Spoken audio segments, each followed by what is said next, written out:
Aloha everyone. Welcome fellow board members and Manager Lau. This is the April 27, 2020 meeting of the Honolulu Board of Water Supply.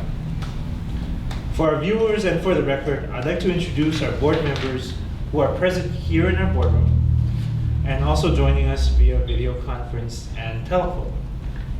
My name is Brian Landaya, and I'm honored to serve as board chair. I'd like now to introduce my fellow board members and to take roll call of those present for the record. Please respond verbally when I call your name. Vice Chair Kapua Spro. Sir. Board Member Jade Butai.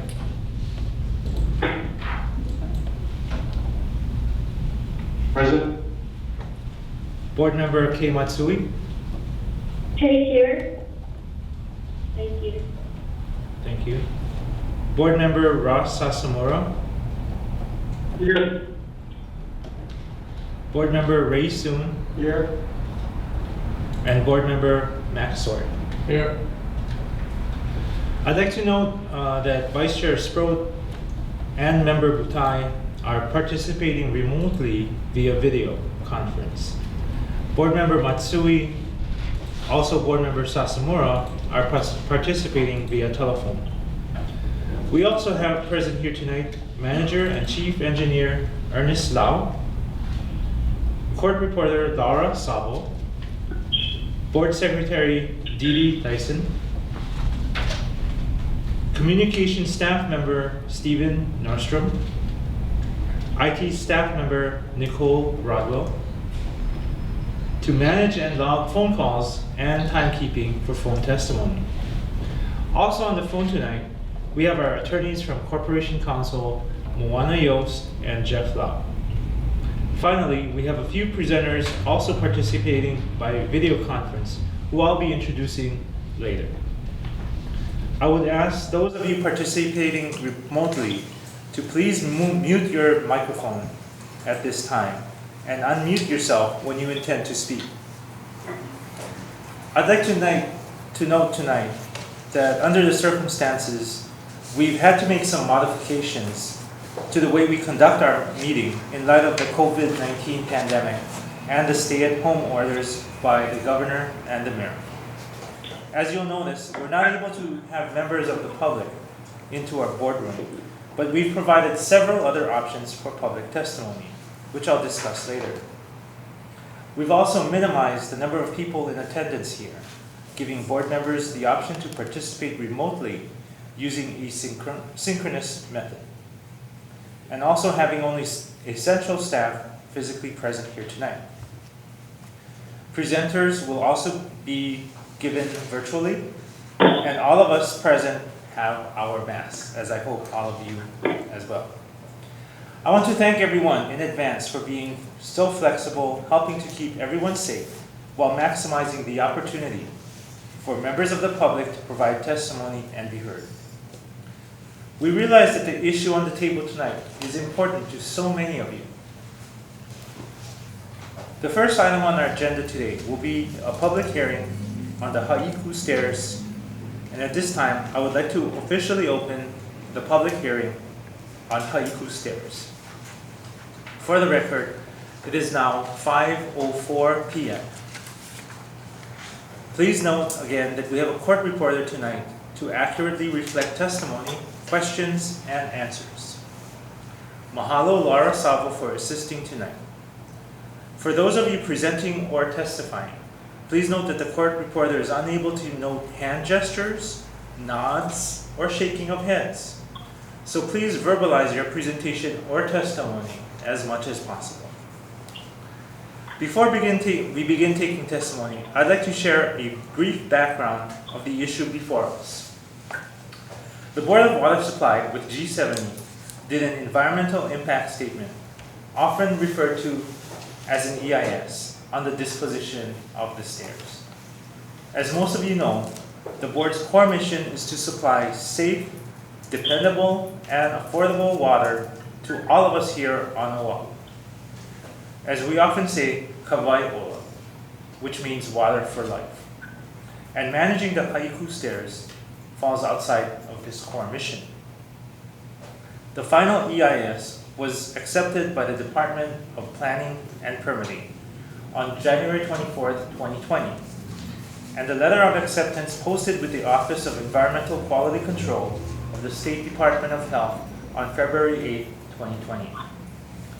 The 60-day challenge period has passed with no challenges.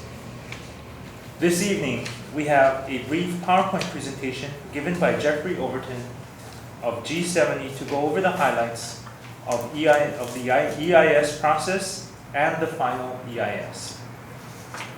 We also have Mr. Barry Usagawa of the Board of Water Supply joining us via video conference.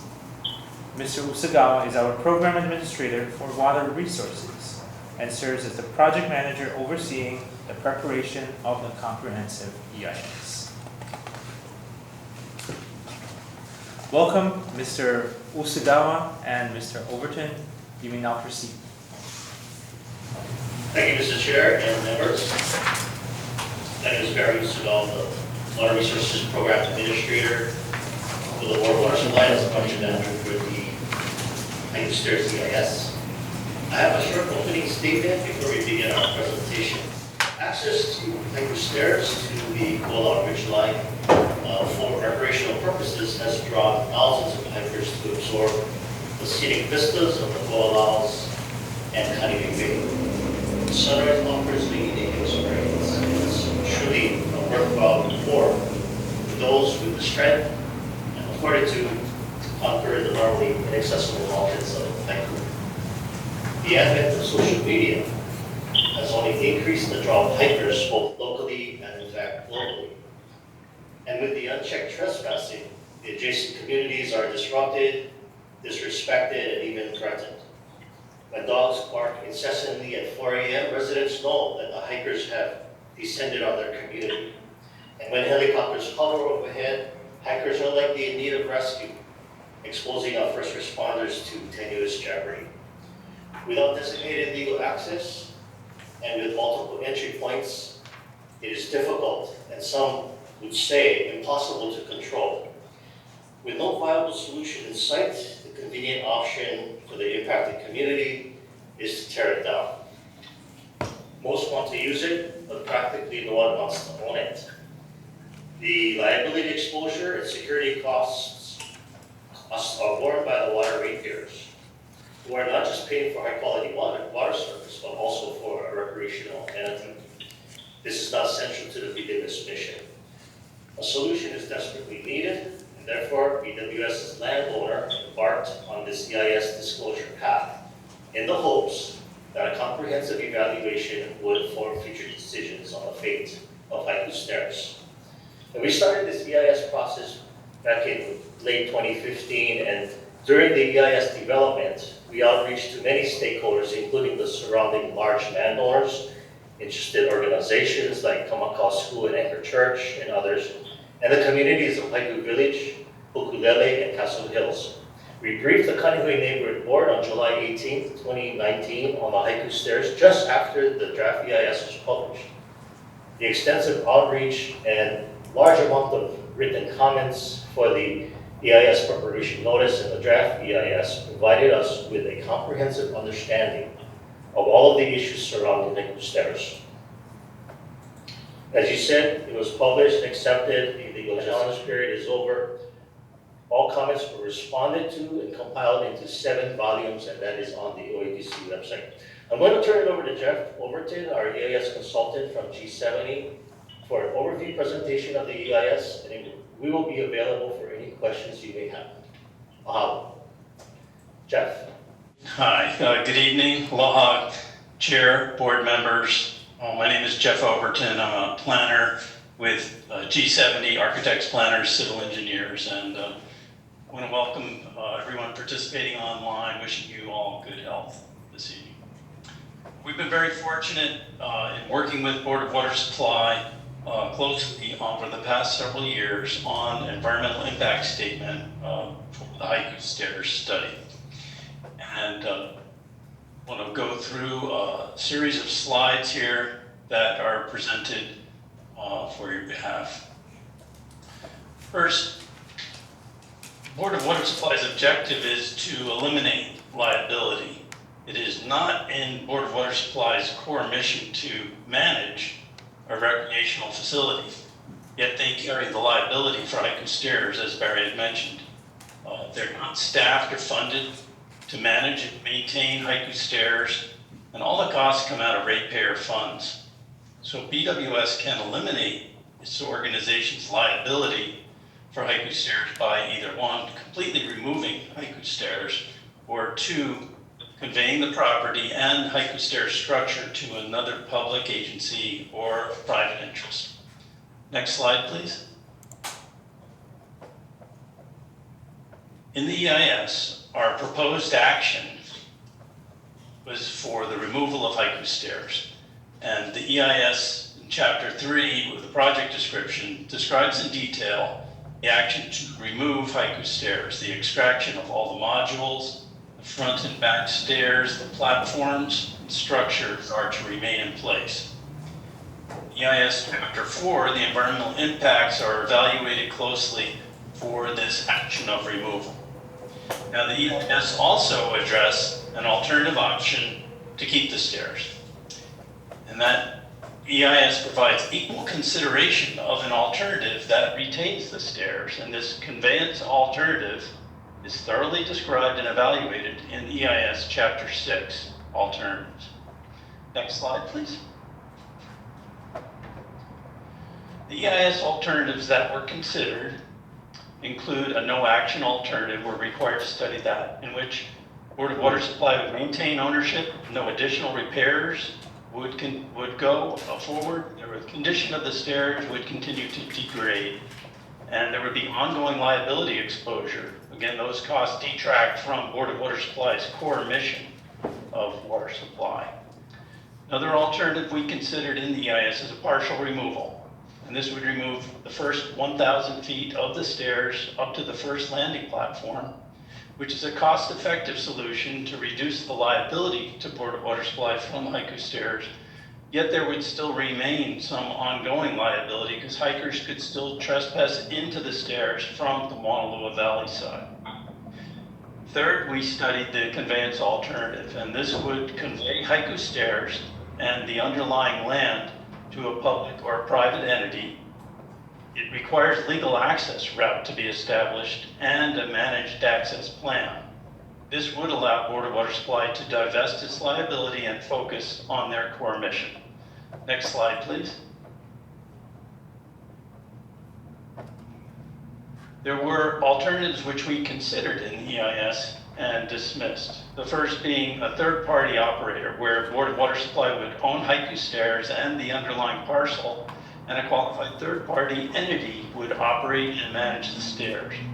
This was dismissed because Board of Water Supply would own the land, have ongoing liability, and this again would divert resources from its core mission. The other alternative we considered and dismissed is subdivision. Board of Water Supply could subdivide the stairs corridor itself from the larger TMK parcel and transfer this to a qualified public entity or sell it to a private buyer. This qualified third-party entity would operate and manage Haiku Stairs. The subdivision alternative was dismissed because it would add cost and delay to complete a subdivision, and the whole parcel transfer is a much more efficient way to transfer this land. And Board of Water Supply has no plans for the remainder of this problem. Next slide, please. One of the requirements in the EIS process is evaluating historic properties, cultural resources, and we conducted a significant historic property, an evaluation, because the stairs are over 50 years old, and so it is considered an historic property.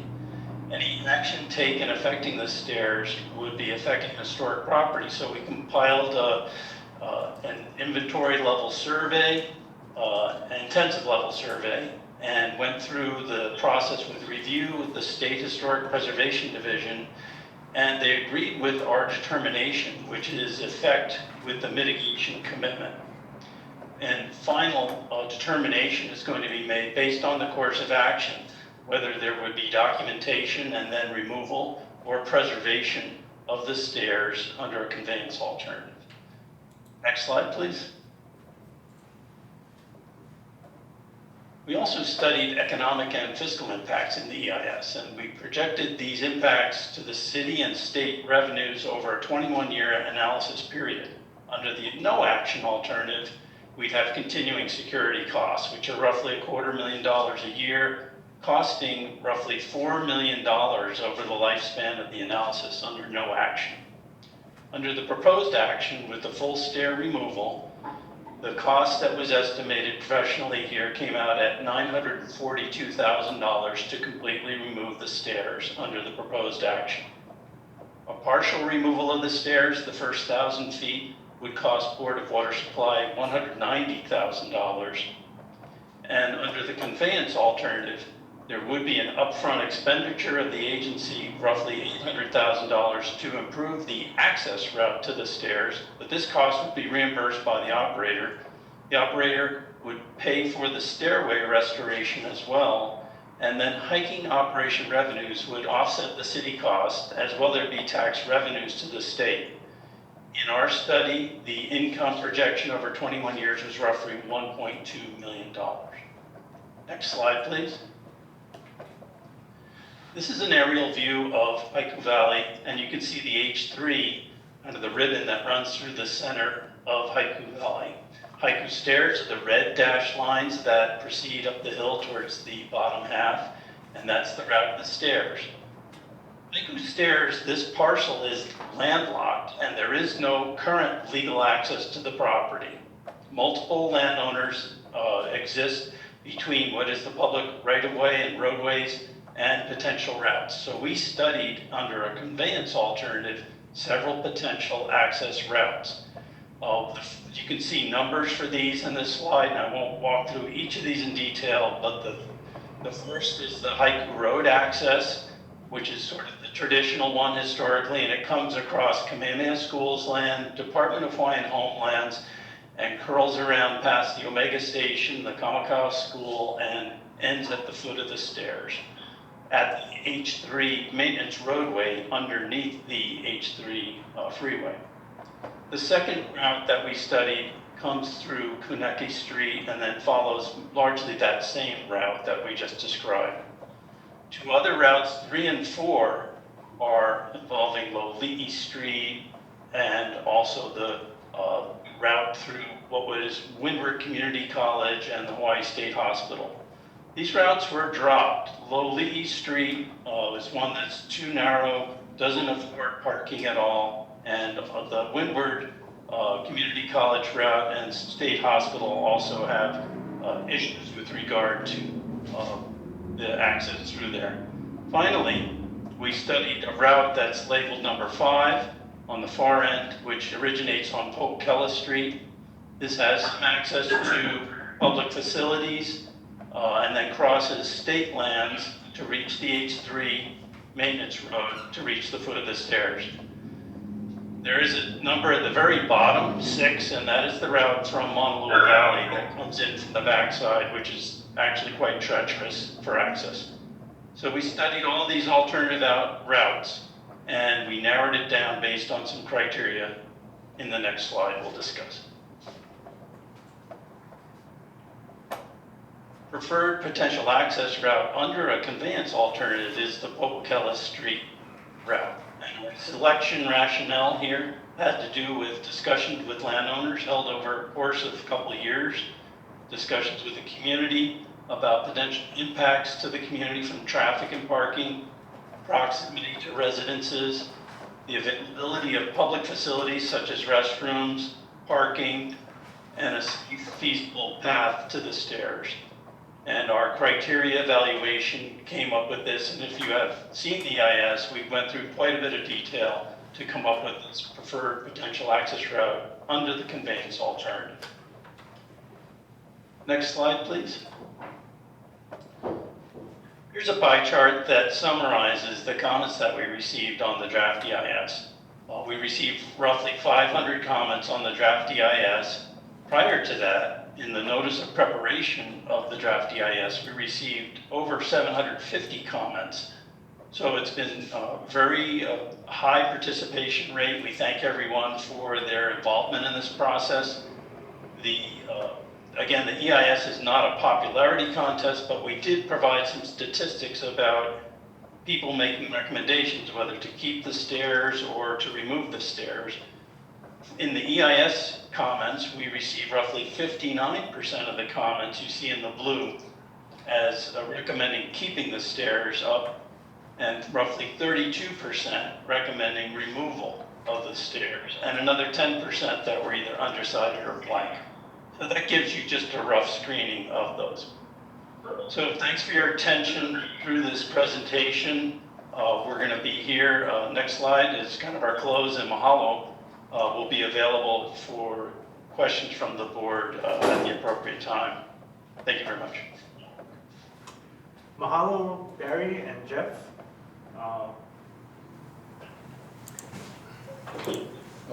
Chair, if I could? Yes. Because this is a very different process. This is Ernie Lau, the manager.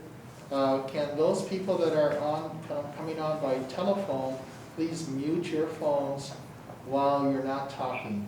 And when you're about to talk, please unmute your phone, and then also use your outside voice so as people, the public and the board members here can hear you clearly.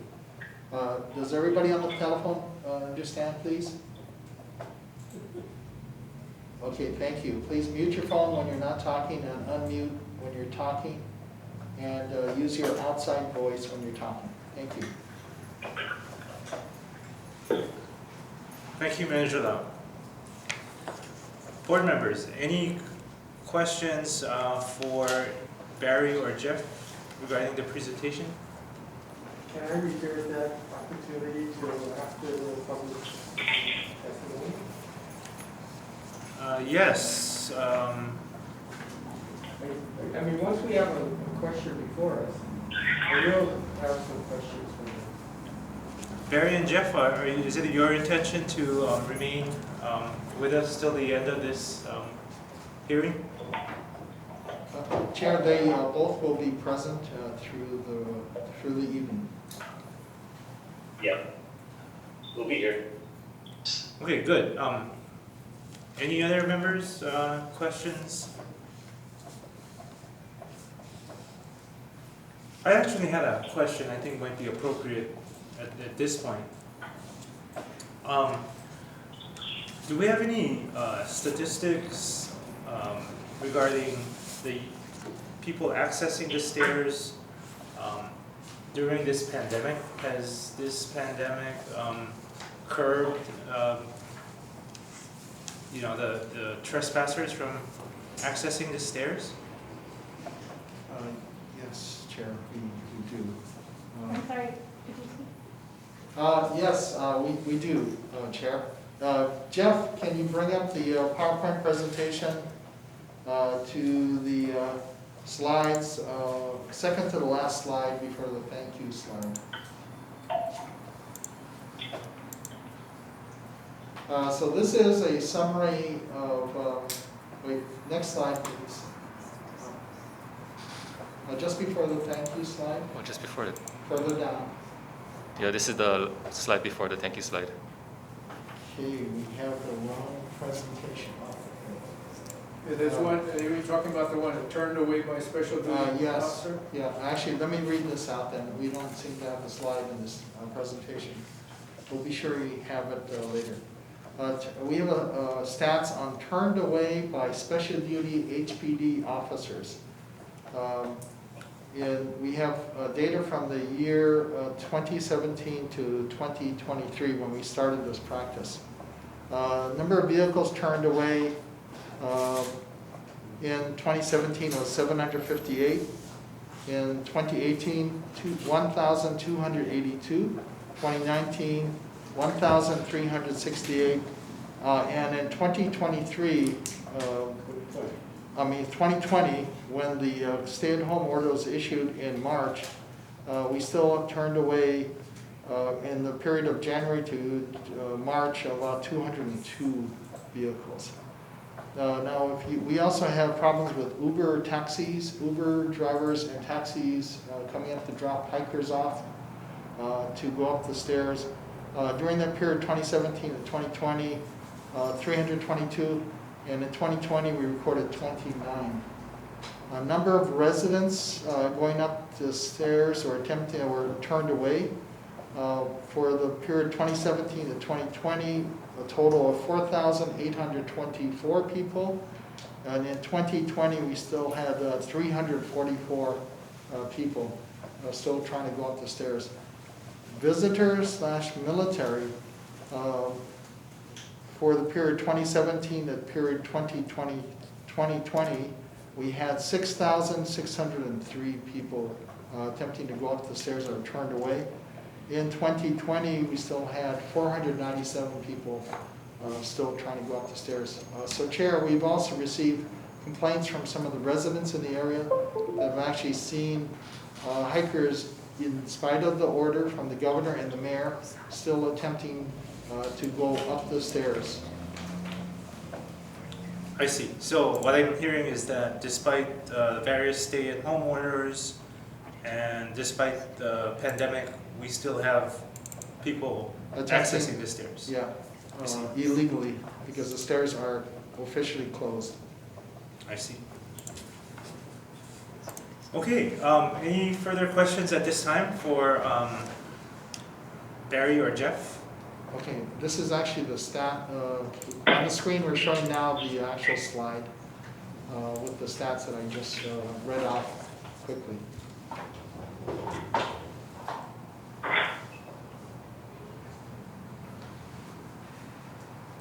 What's interesting to note, Chair, because we see that visitors/military is a pretty large category here of people turned away.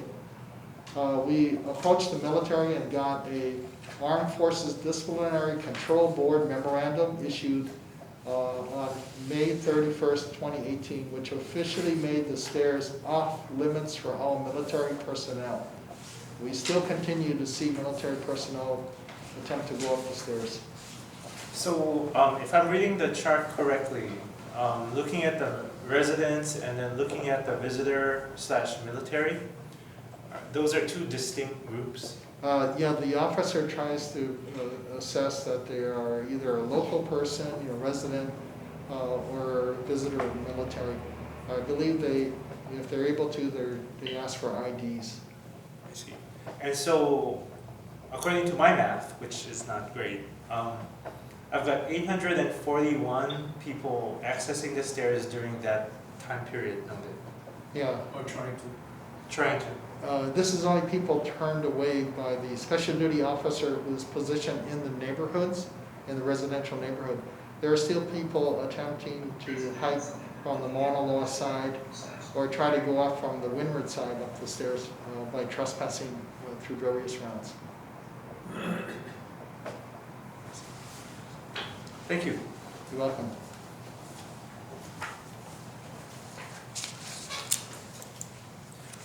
Any further questions at this time for Jeff or Barry? If not, Jeff and Barry, please stand by in case we have some questions before the end of the meeting.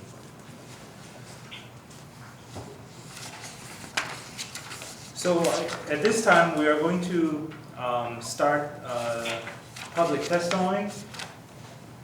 And for the record, I want to take another roll call again of the board members. So please respond verbally when I call your name. Vice Chair Kapuas-Pro.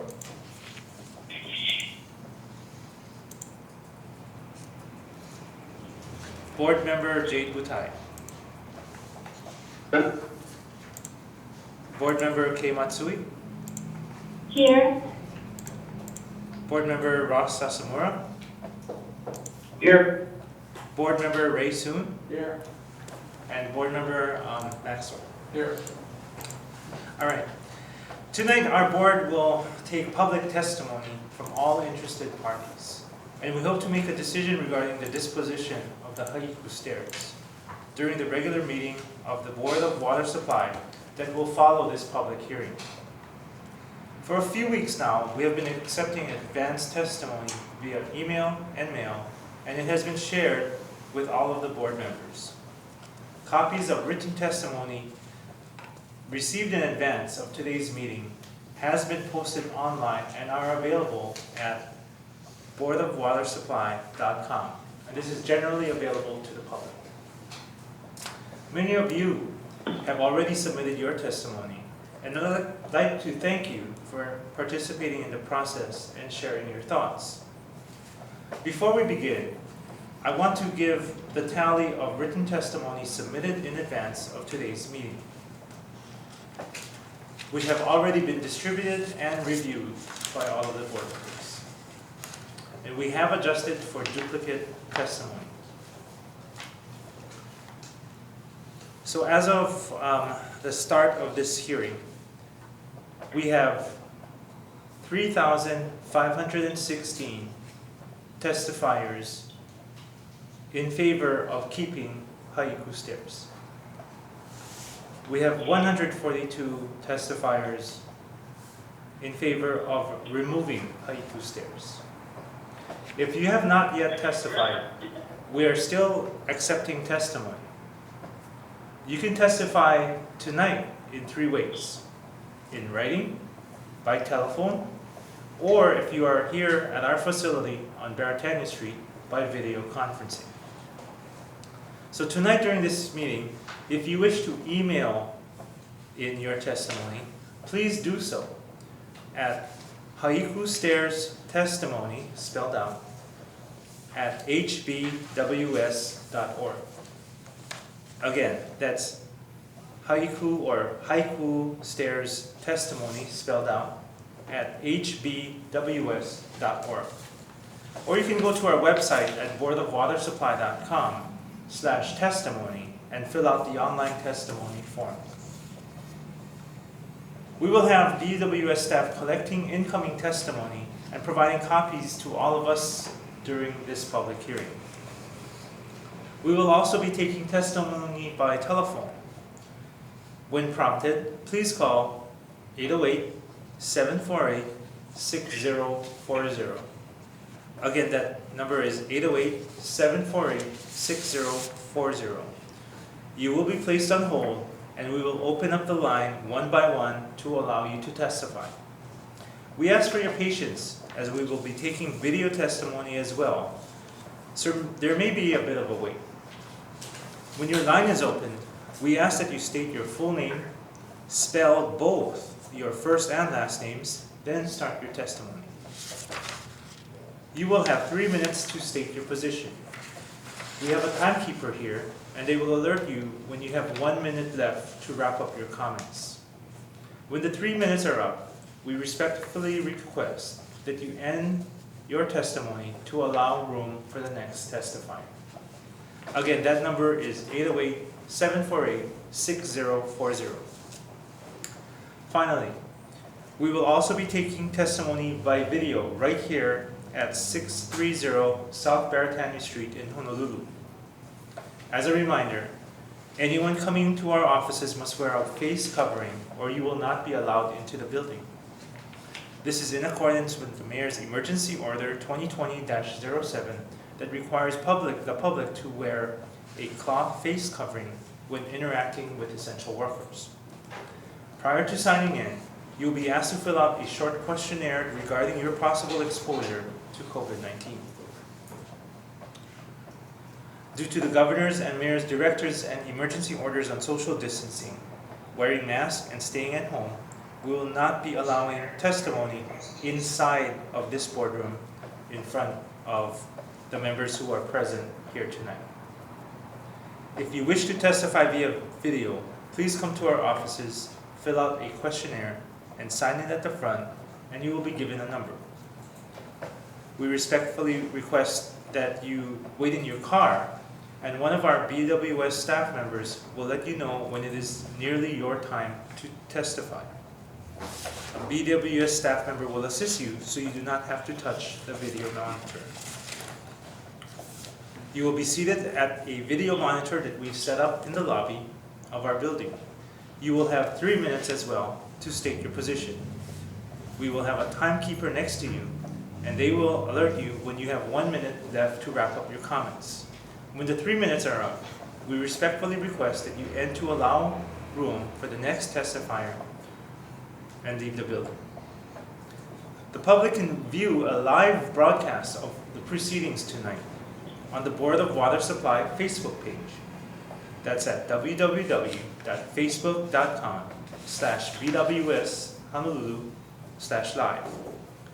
Or you may go to our website at www.boardofwatersupply.com/live. As a reminder, we have a court reporter here in the boardroom tonight to take down all the testimony, questions, and comments. And we want to ensure an accurate public record, which will be posted on the website at a later date. A video recording will be posted on our website at www.boardofwatersupply.com, and it will also be aired on Olelo at a later date. Let's begin.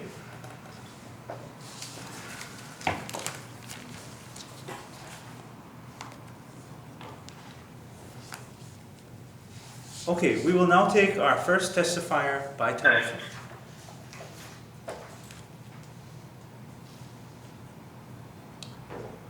Aloha. Please say your full name and spell both your first and last names. This is Roger Hawley, R-O-G-E-R, Hawley, H-A-W-L-E-Y. Thank you, Mr. Hawley. You will have 3 minutes to state your position. 3 minutes, okay, thank you. I was a 9-year resident of the island of Oahu between 1972 and 1981. I set numerous hiking records around the island, different places on the highest ridges and so forth. And I just want to say that I believe that the Haiku Stairs should be memorialized by a United States national monument, and it should be put off limits to everyone permanently.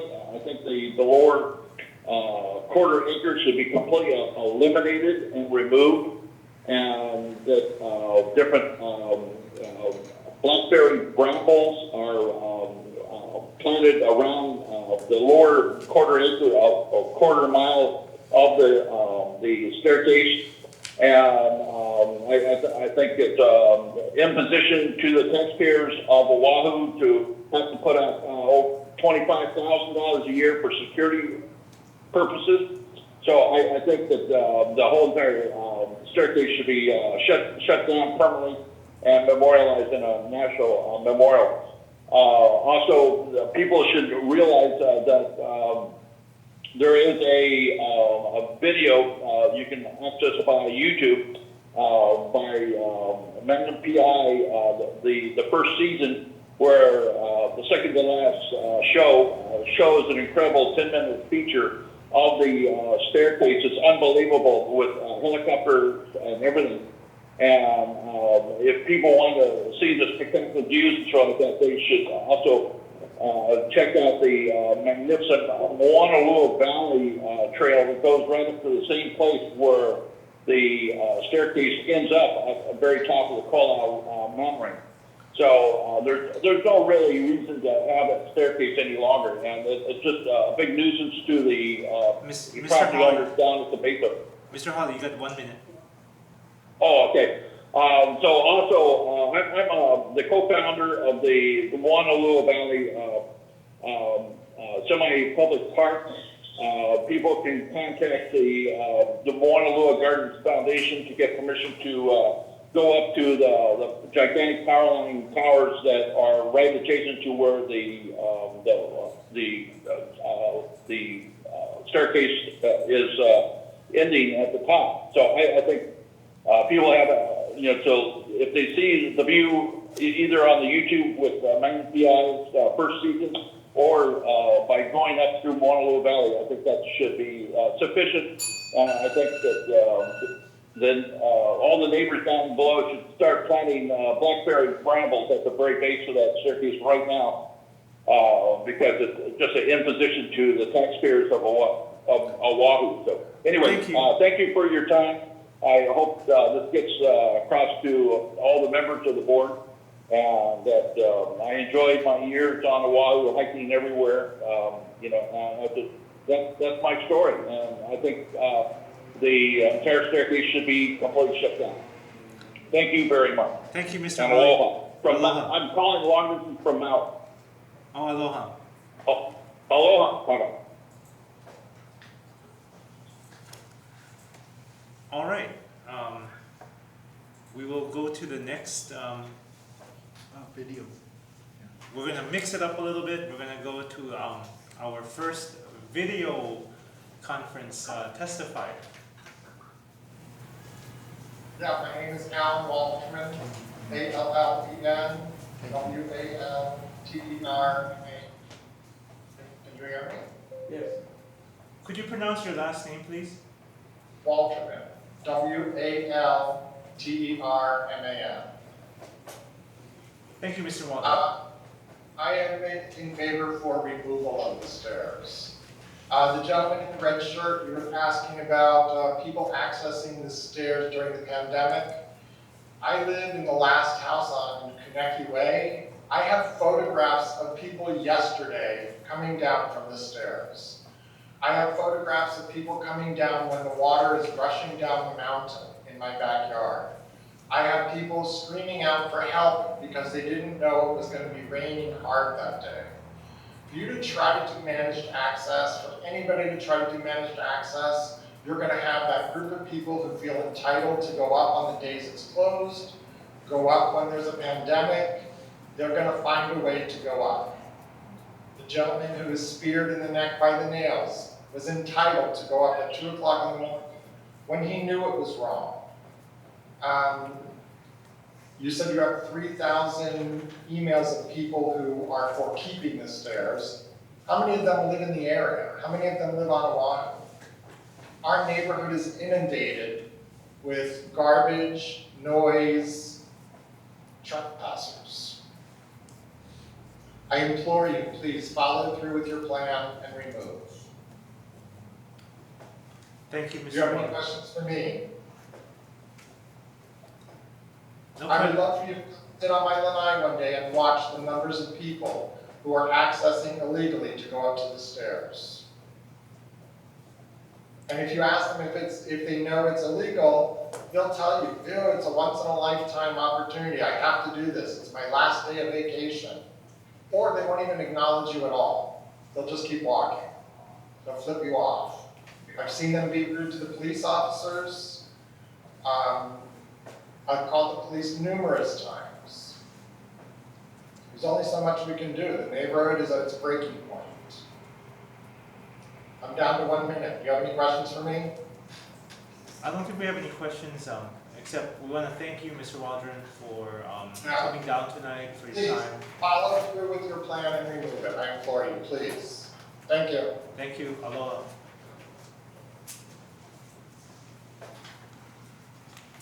All right, we will switch back now to the next phone testifier. Aloha. Can you please state and spell both your first and last name? Sure, it's Christopher, C-H-R-I-S-T-O-P-H-E-R, Tipton, T-I-P-T-O-N. Good evening, Mr. Tipton. Please begin. Thank you.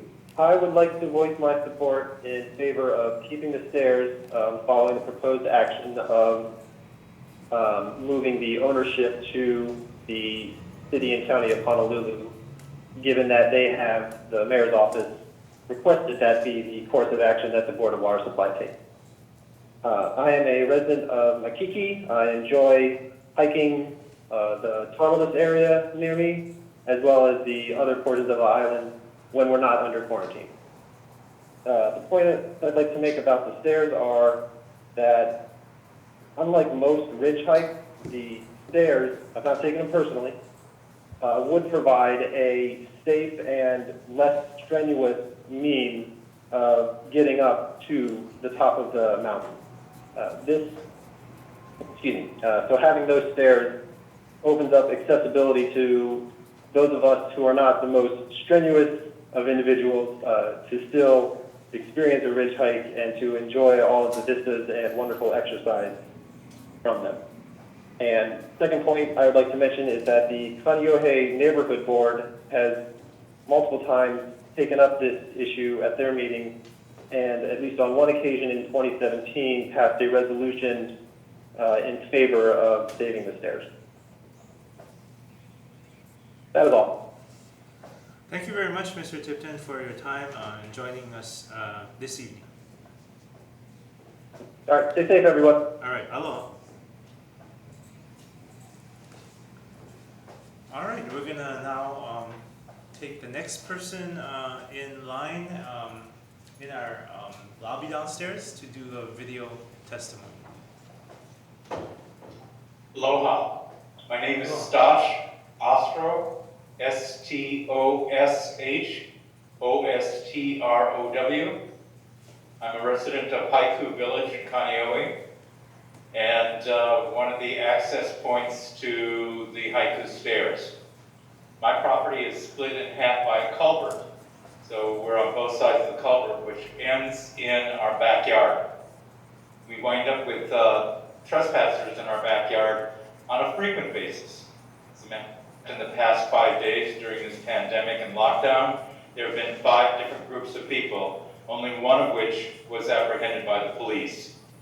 We do appreciate the extra police coverage, but I think they have better things to do than to try and stop trespassers from going on an illegal hike. There are lots of places to go hiking on this beautiful island. They don't need to come through my backyard to do it and deny me of the perfect enjoyment of my beautiful home in Kaneohe. That's basically all I have to say. Please tear down these stairs. Thank you, Mr. Ostrow, for joining us tonight and providing testimony. Thank you. All right, do we have another phone testifier? Aloha. Please state your name and spell your first and last name. Yes, my name is Matthew Keevlin, MattheWKievlan. Mr. Keevlin, there's a lot of background noise. I'm not sure if you're watching us live streaming, but if you could... How's that? Is that better? Yes, that's much better. Thank you. Awesome. Please proceed with your testimony. You've got 3 minutes starting now. Awesome. So I have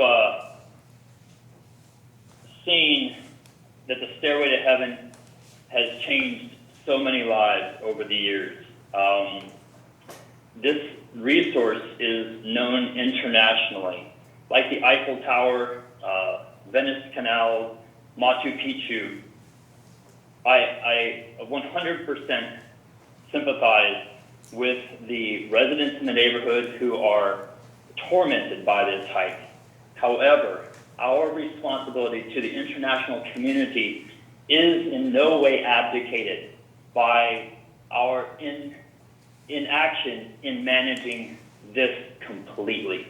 The first step, establishing 100% accountability with adequate security, which can be done, and then allowing the social media platforms that shared this to the world to also share to the world that you can't get to the stairs anymore.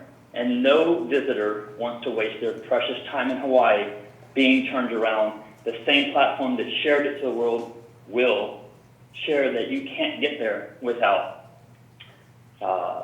going the proper route. And a security guard placed on the stairs would stop all traffic. Absolutely. The board did agree when the board took this land from the Coast Guard to take care of the stairs, to let go of the stairs, especially hastily, would be it would be a terrible, terrible loss to the international community, as if the canals of Venice were filled in because we didn't want trespassers, as if the Eiffel Tower were cut down because we didn't want trespassers, as if Machu Picchu had the stones turned down because we just couldn't figure out how to get people there legally. It can be done. The question you've got 1 minute. is what? Oh, how many seconds? 1 minute. 1 minute, thank you. The question is, will we do what it takes? What it takes, and that's all we have to do, what it takes. And for sure, we wouldn't want to do something that would be looked backwards on with grief around the world and even locally, because this can be a tremendous source of financial support for local cultural initiatives. There's so much culture in that valley, and that could be brought out. The stairs could bring several $1 million a year in revenue. It's been studied extensively by third parties. This can be a massive revenue generator for the local neighborhood. So thank you for your time. I, of course, support the stairs, and I hope that we will take time in considering this and do what it takes. Thank you, Mr. Cleveland, for your time tonight testifying. Aloha. Thank you. All right, we'll Hello, move.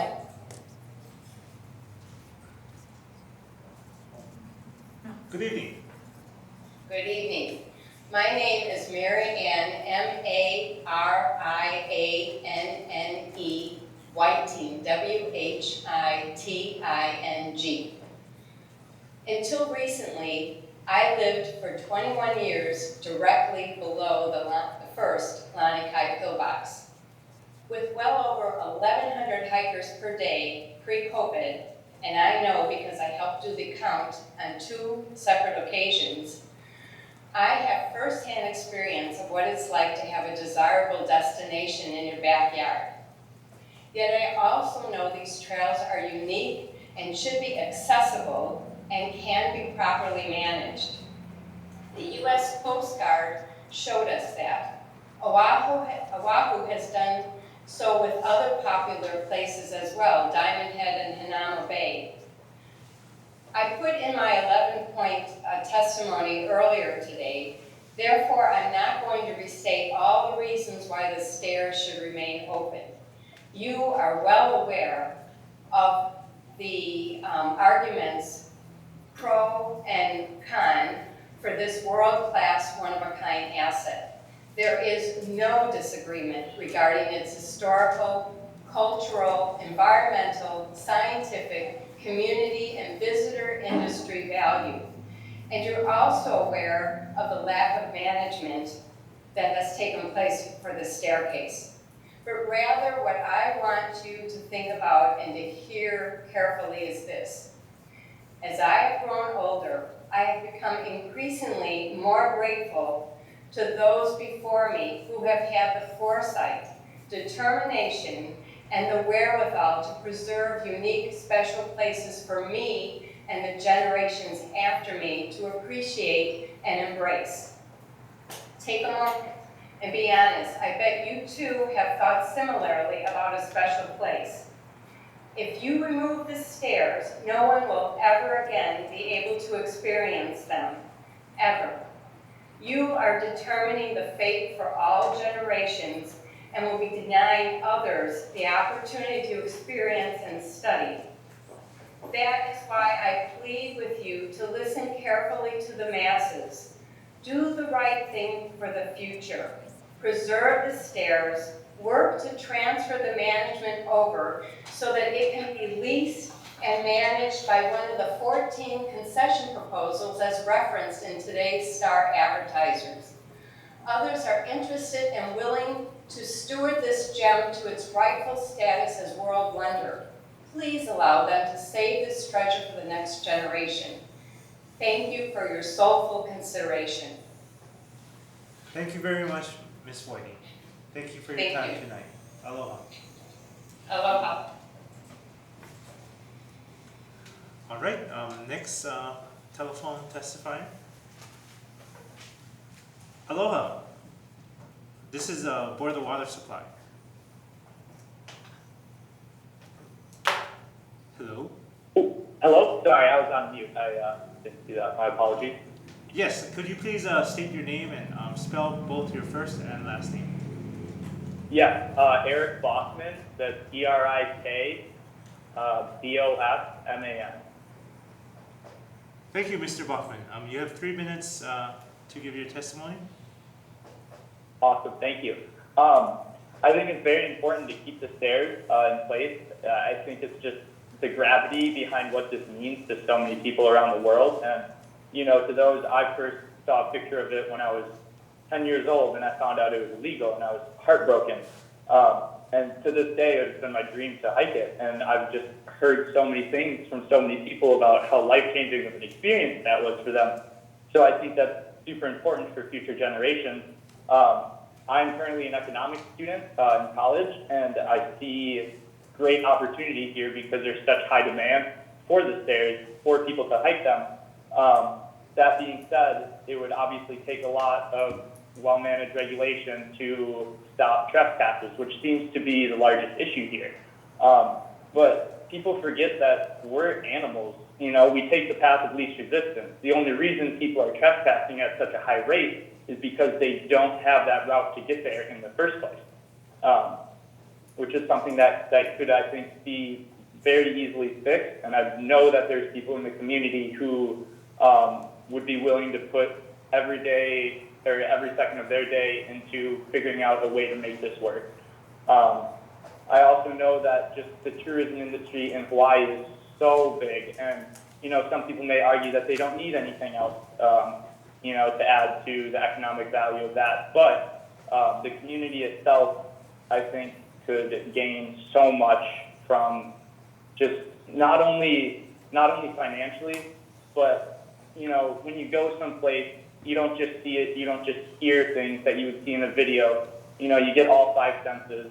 All 5 of these senses work to create, you know, an experience, and that can change somebody's perspective, you know, on land, for example. People who, you know, might have been somebody who in their hometown would litter and not really care, go someplace, have the land change them, see how important this land is, not just the land in the Haiku Valley then, but that can translate to the rest of the world and wherever they would go in their future.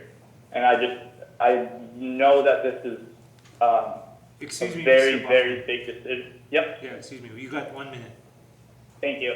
I realize that this is a very big decision. However, the opportunity to do something about it in terms of saving it and putting the proper management in place to regulate the stairs and the valley would, you know, it could change lives in ways that people can't even imagine right now. And I think that just tearing it down would be a rash decision that, you know, if somebody looks back on in 50 years and frowned upon, you know, that's something we can change right now. So thank you for your time.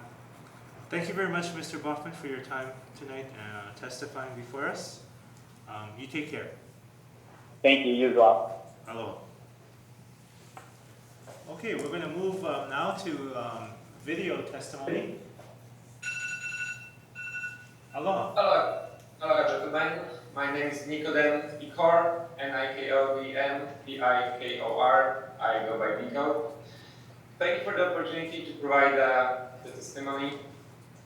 I want to let you know that stairs are unique. They are perceived as being unique on a global scale.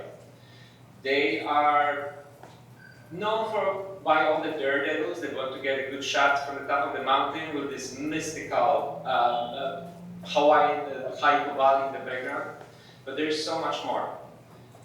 They provide absolutely unique access to this phenomenal environment and botanical, biological environment that exists on the slopes of the windward Kolau Mountain. I am an experienced hiker. I agree, I may be somewhat biased, but admittedly, I provided opportunity to a lot of my friends, family members, to experience the wonders of Haiku who are not in the top shape. Stairway to Heaven, or Haiku Stairs, is possibly the safest and the most accessible way to experience the cloud forests of the windward side of the Kolau mountain range. The history behind them is phenomenal. The potential for revenue generation has never been exaggerated. The multi-million-dollar figures that are popping up in the comments and among all, I believe there were 14 private entities that expressed their interest in getting involved. Everybody knows that the potential for generating revenue and profits is tremendous. If they're gonna go to the private hands of entrepreneurs who are gonna do it right, okay. But they could also go to the state coffers. They could go to the agency that's gonna show the courage, the leadership, and realize the potential. I know that creating revenue out of tourist attractions or any kind of attractions is not the main occupation, it's not the way for BW, for the Board of Water Supply, to create its budget. But situations like this existed across the United States and the other countries where, under circumstances, a state agency was bestowed with an opportunity. And if this is not an opportunity that board wants to realize, board should not take this away from others. Even if the time is not right now, do not destroy the stairs. Limit the access. Enforce the management. It's easy. One properly placed guard can easily stop people from coming out of the stairs. Thank you, Mr. Mismanagement and under-enforcement is what has to be fixed in order to limit the access. Thank you very much. Thank you for your time tonight, Mr. Pecor. Aloha. All right, we're gonna now move to next phone testifying. Aloha. Hello, is there anyone on the line? Yes. Could you please state your name and spell your first and last names? Yeah, Ted Peck. First name T-E-D, last name P-E-C-K. Thank you, Mr. Peck. You have 3 minutes to provide testimony. Great, thanks for the opportunity. Situated in Hunan City, Mount Pushon is half a day's drive from Xi'an, another city, which is a 2-hour flight from Beijing. It's a very remote place, and it costs $50 to, be on the flights, the ground transportation, and the hotel stays to go climb that mountain. Regardless, thousands a month travel there and pay the money and climb that mountain. It is famous for a natural vista of steep and narrow paths, precipitous crags, and a high mountain range. I myself have not been to this mountain, but as a 30-year resident of Hawaii, I've been up the stairs, and it is no comparison. The historic Haiku Stairs are a world-class venue. Your statistics about violations is a clear indicator, really, of the value of the venue and the confirmation that a legal and controlled access with a charge and a waiver are required. I am confident that those numbers are a very limited portion of the number of people actually accessing the stairs. As one gentleman said, 1,100 a day, or maybe it was a woman, another testifier. And that makes it clear that a venue with a public-private partnership or a nonprofit or even the Parks Division would be self-sustaining with a comparable charge to Mount Pushon of $50 or more. The historic Haiku Stairs, as I said, is world-class, and we treat it like it's a nuisance. We do that because it is clearly outside of the mission of the Board of Water Supply. So let's put it in the hands of an appropriate manager of the trust of that historic asset that will control access, maintain the cleanliness of the site, make sure that the visitors respect the neighborhood in terms of trash, which is an issue, sound, which is an issue, and at signing a waiver, we become a safer and a legally more resilient site for our islands of the city. How much time do I have left? 1 minute. 1 minute, no problem. Once a viable access point and access to that point is established and a control point maintained, traffic through the community will diminish to next to nothing, and reservations will provide a steady level of visitors to further minimize the impact to the community. 400 hikers a day at $55 a pop will generate $8 million a year. And 400 hikers, as we've heard, is a conservative number. Let's do the right thing for this historic monument and convey it to somebody that will manage it and that's mission is aligned to the mission of the stairs. Thank you for the time. Thank you, Mr. Pak. Aloha. You guys take care. Bye-bye. You too. All right, next we have video testimony. Aloha. Aloha. My name is Marta Korika. I'm a tourist from Poland, and I'm here to support to save the stairs. I would like to support this as a citizen of the world. Haiku Stairs is something, one of the things that brought me here to Hawaii. Excuse me, I'm sorry to interrupt. Can you spell your first and last name? Yes, my first name is Marta, M-A-R-T-A. Okay. And the last name is Korika, K-O-R-Y-C-K-A. Thank you, Mr. Korika. I'm sorry to interrupt. Go ahead. So I believe that a well-maintained open access to the stairs is something reasonable that you should do.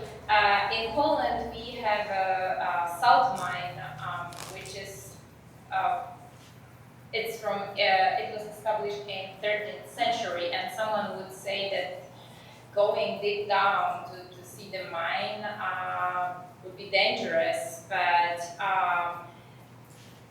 Poland put a lot of money every year to keep it open for public, for tourists, and is worth one of the wonders of the world that you can see something like that. And Haiku Stairs remind me of that salt mine that could be dangerous, which I don't think it is, if it's well maintained, and it's a well opportunity to tell Hawaiian story, not only to local people, but especially for tourists and people who come here to Hawaii and share the aloha, share the spirit, share the beautiful environment and views. As I said, I'm here to support, to keep the stairs, because it's something worth to save. It's nothing like that in the world. So, Thank you very much, Ms. Korika. Thank you. yeah. Aloha. All right, we're going to move back to the phones.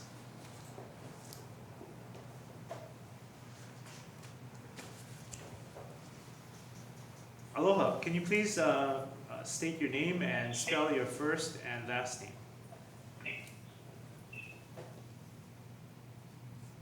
Hello?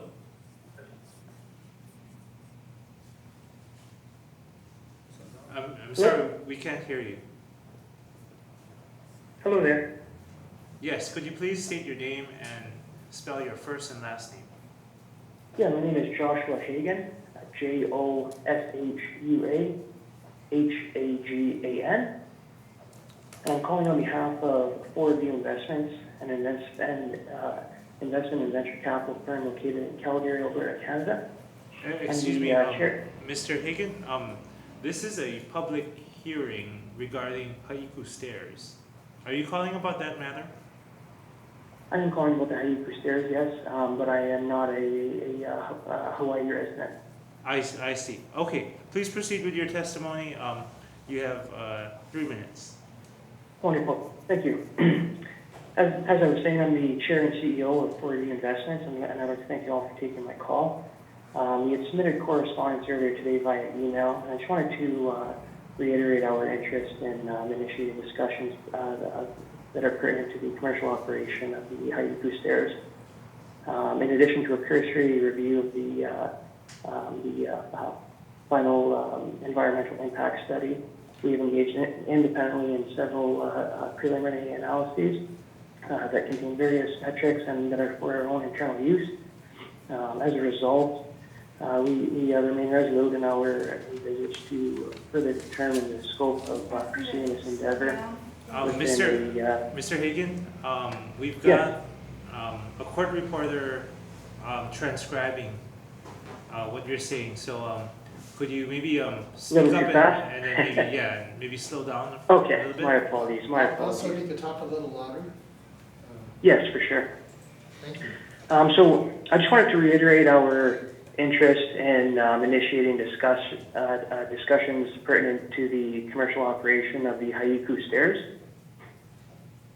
In addition to a cursory review of the final environmental impact study, we engaged independently in several analyses of various metrics for our own internal use. As a result of those analyses, we do remain resolute in our envisage to further determine the scope of pursuing this endeavor within a private enterprise.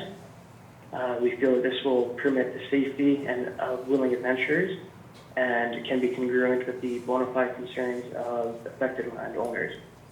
So now, to this effect, we do fully support Mayor Caldwell's requisition for the conveyance of property to the city and county of Honolulu and Thank you, Mr. Hagan. You've got 1 Department minute. of Parks and Recreation.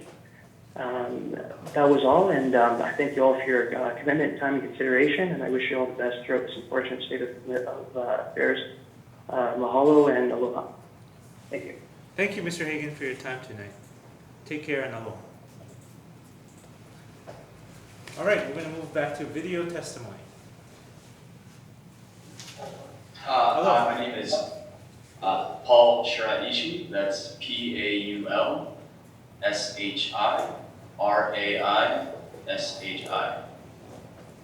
Hello, Mr. Shiraishi. Yeah, I'm a Kaimuki resident, and I just wanted to give my 2 cents. First off, mahalo to you guys for putting this together during the pandemic. I think that's great.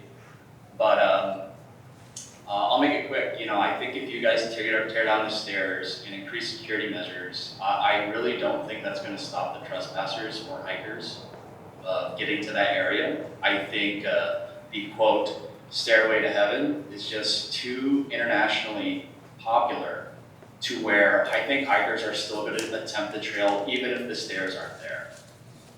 But because it's so internationally known, I do think that there's an opportunity for revenue for BWS and maybe the rest of the state. I mean, if you have who are willing to take all of these major risks to attempt this hike, I think those same individuals will be willing to pay substantial fees and permits to access that same hike while it's well regulated and for safety. And that money could obviously be put toward maintaining the facility, maintaining the stairs, providing security, and it could also potentially pad BWS's budget. Again, I'm talking about exorbitant fees for these hikers who want to access, again, this famous trail that's all over social media, all over the world.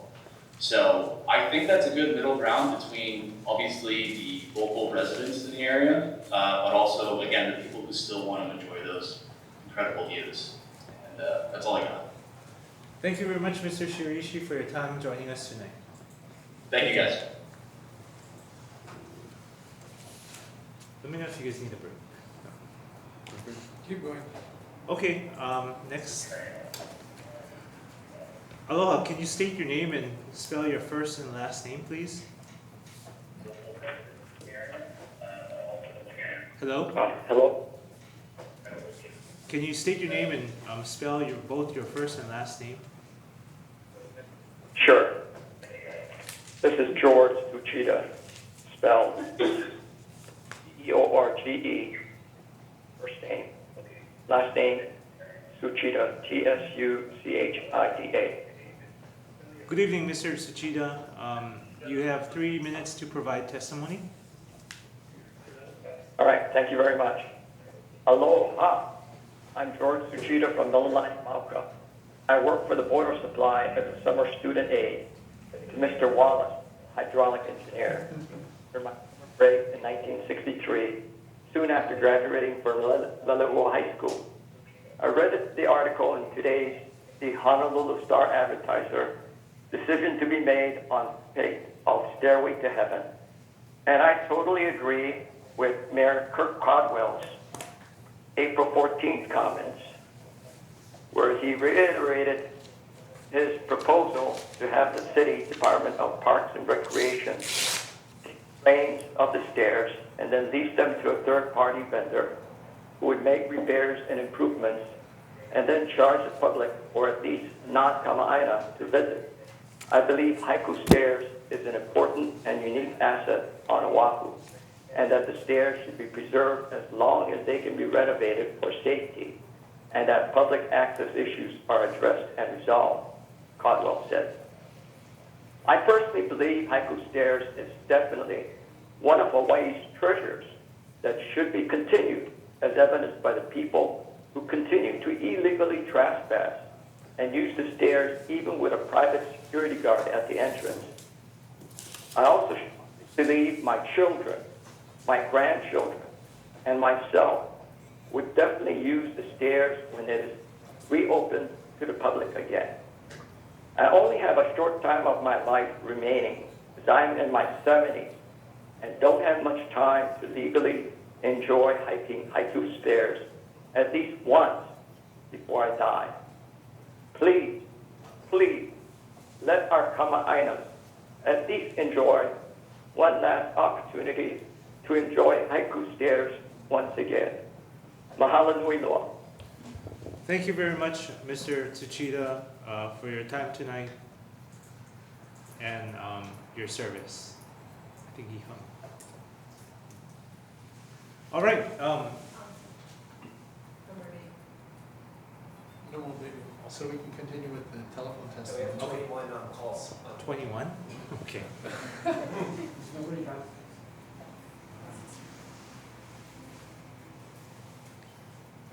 Yeah.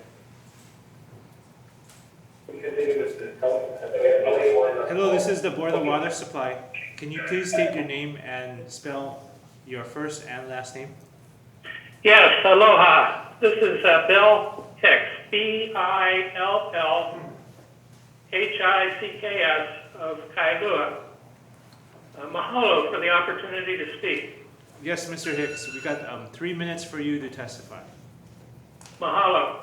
You're welcome. I strongly support the Board of Water Supply transferring the Haiku Stairs to the City and County's Department of Parks and Recreation for the eventual preservation and operation of the stairs. Mayor Caldwell's written testimony, which is the first testimony published online, said the city's request for information for managing and operating the Haiku Stairs yielded 14 submittals, and that the city is now ready to issue a request for bids to restore, operate, and maintain the stairs. It seems like there is a serious way forward that would eliminate problems that have been caused because the stairs have been closed ever since they were renovated 18 years ago. I saw the opening brief on the environmental impact statement, and one thing the brief didn't mention, but this is the environmental impact statement commissioned by the board. In it, it compared the 8 available alternatives, or the available alternatives on 8 stated objectives. and that's on pages 667 to 670 of the EIS. The objectives: eliminate Board of Water Supply liability risk. That's what you're interested in. Support Board of Water Supply core mission. Absolutely, your interest. Others: improve public safety, reduce neighborhood disturbance, protect natural resources, promote public recreation, provide long-term economic benefit, and finally, provide cultural and/or environmental education. Your proposed action to dismantle the steps scored good on 4 objectives. Mr. Hicks, Fair. you've got 1 minute. Okay, fair on 2 objectives, poor on 2 objectives. The alternative to convey the stairs to Parks and Recreation was good on 7 objectives, fair on 1 objective, poor on 0 objectives. You paid for this study. The most responsible action, I believe, for the Board of Water Supply would be to pursue the highest scoring action, which is to convey the stairs. The Kaneohe Neighborhood Board unanimously took a position supporting reopening the stairs under a controlled and managed access plan. There is a concept plan. The problems have been the stairs being closed for 18 years after renovation. Managed access with 24-hour security and control start to finish should eliminate the impact to the neighborhood. Thank you very much. Thank you, Mr. Hicks, for your time tonight, and take care and aloha. Aloha.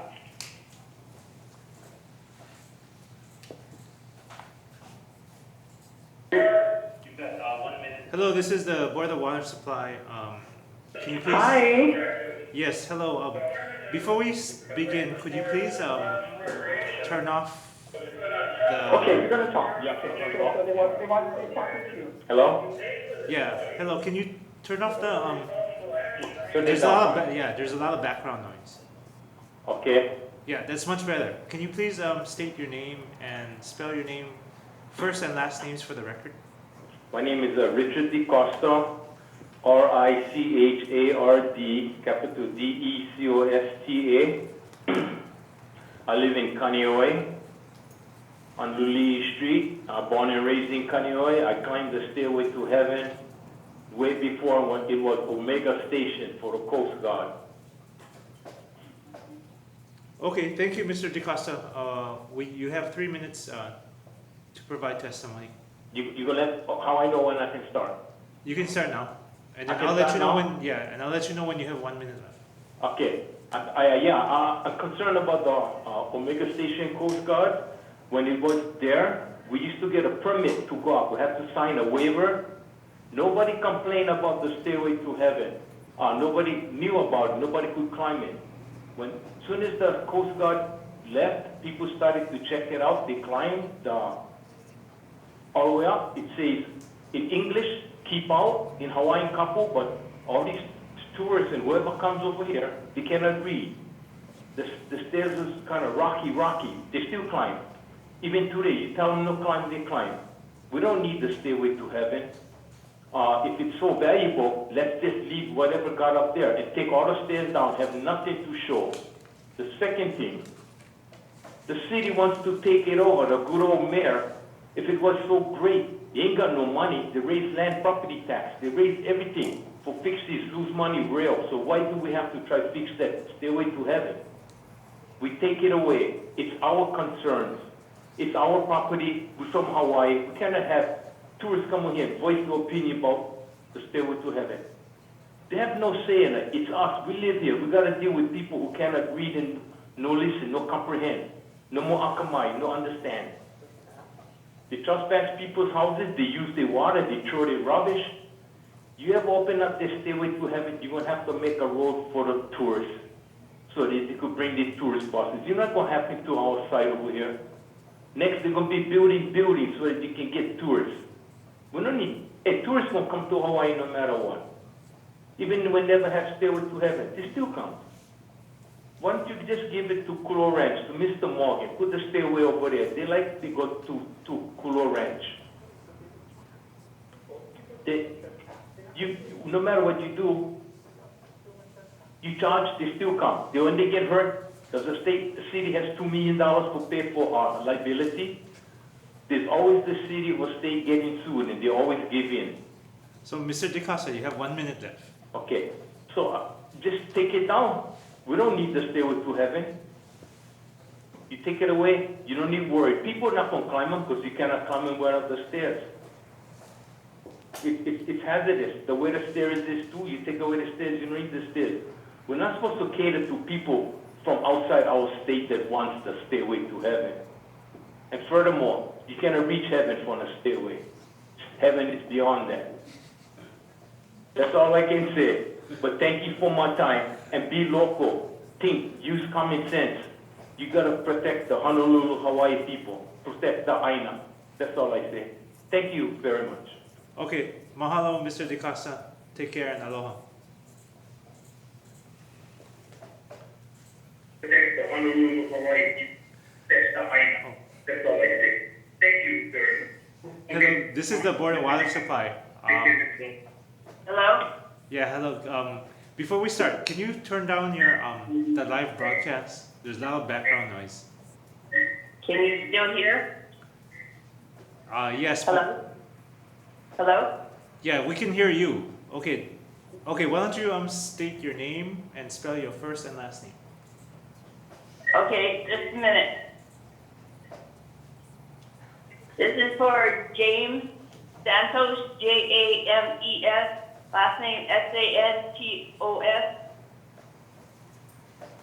Okay. Aloha. Thank you for having this. I'd like to speak out against having the stairs. I live in the community right below. The constant harassment and nobody looking to protect the island, just abuse the resource. We have way too much people, and until we can get rules and some kind of teeth into it where somebody will be able to protect us, I think it should just be taken down. I honestly feel, I'm a third generation Kaneohe resident, and I feel that it should be taken down. And that's what I have to say on the matter. Thank you. Okay, Mr. Santos, thank you very much for joining us tonight. Aloha and take care. Aloha.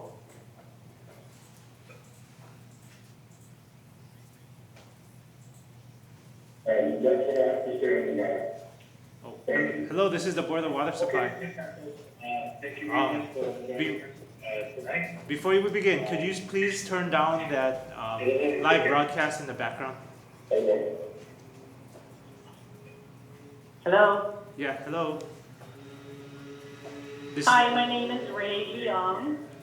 Okay, please spell first and last name. And could you please turn down the broadcast in the background? We can barely hear you. I thought I did. Where can I? Okay. I turned it off. Is that okay? That's much better. Thank you. Okay, so my name is Ray Leong, Raeleong. I've lived in this neighborhood for over 30 years. Coming here, it was country quiet. For the past 20 plus years, it's been total invasion from inconsiderate trespassers who have no regard for our property, boundaries, and no regard for the safety of our keiki. Numerous strangers wandering our neighborhood day and night. They would come up to do the sunrise or sunset and check it off their bucket list. Leave their trash on our street, block our driveways, use our water hose, leave the water running. They tell us they came specifically to Hawaii to do the hike, knowing full well they were committing a crime. They come with the intent to trespass, knowing full well there's police present. They play this cat and mouse game with HPD all day. They come up during the day and they do reconnaissance, trying to figure out where they can enter, and they come back at night and they go up. Travel guides advertise on social media. For a fee, they'll accompany the hikers. One guy actually said he's using his Hawaiian gathering rights as his right to hike the stairs while functioning as a hiker guide and getting paid. Numerous times I've seen people walk on my wall. My Rottweilers are nipping at their heels, and I finally decided that was enough. I asked the Board of Water Supply to take their pole off my property that held their gate, because my fear was someone was going to fall on my property and my dogs would attack them and I would get sued. I've attended numerous community board meetings. I was involved in Pekka Anderson's work group in 2014 for 3 months every week, went to a meeting. The intent was to come to a mutually agreeable solution. I, in my opinion, did not think that the residents were represented well. And Friends of Haiku people said... Ms. Leong, sorry to interrupt you, Ms. Leong. I can give you 1 more minute. Okay. So Friends of Haiku sat on that board as well, that meeting, and I invited them to come and sit in my yard and see what I go through. Nobody took me up on that invitation. I've witnessed numerous rescues, even with the fire department helicopters, and we pay for that helicopter ride. I do not believe that managed access will work. There's way too many access points. These hikers will come up at night to avoid pain. And if they don't make reservations, they're still going to come up at night so they can do the hike. Please take out the stairs. Thank you. Okay. Thank you very much, Ms. Leong. Thank you for joining us tonight. Aloha and mahalo.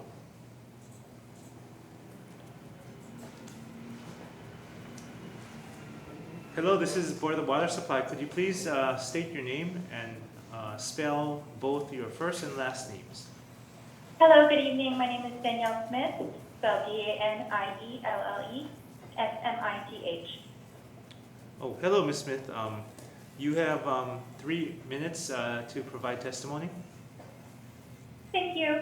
I'm just calling in support of keeping the stairs. I don't believe that a liability issue should be considered much at all. We don't consider it when we open up our other natural resources. Our beaches are one of our biggest natural resources on the island, and they cause deaths every year, they cause injuries every year, and we allow the public to appreciate them, we allow tourists come to appreciate them. We don't try and block access. Even when neighbors struggle with people coming and parking in front of their houses, which I know is a big issue in Kaneohe with the stairs, it still doesn't prevent us from allowing people to access the beaches. So I don't believe we should be doing that for our hikes because they're just as valuable to our land as the ocean is. Thank you very much. That's all I have. Thank you very much, Ms. Smith. Aloha and mahalo. Mahalo.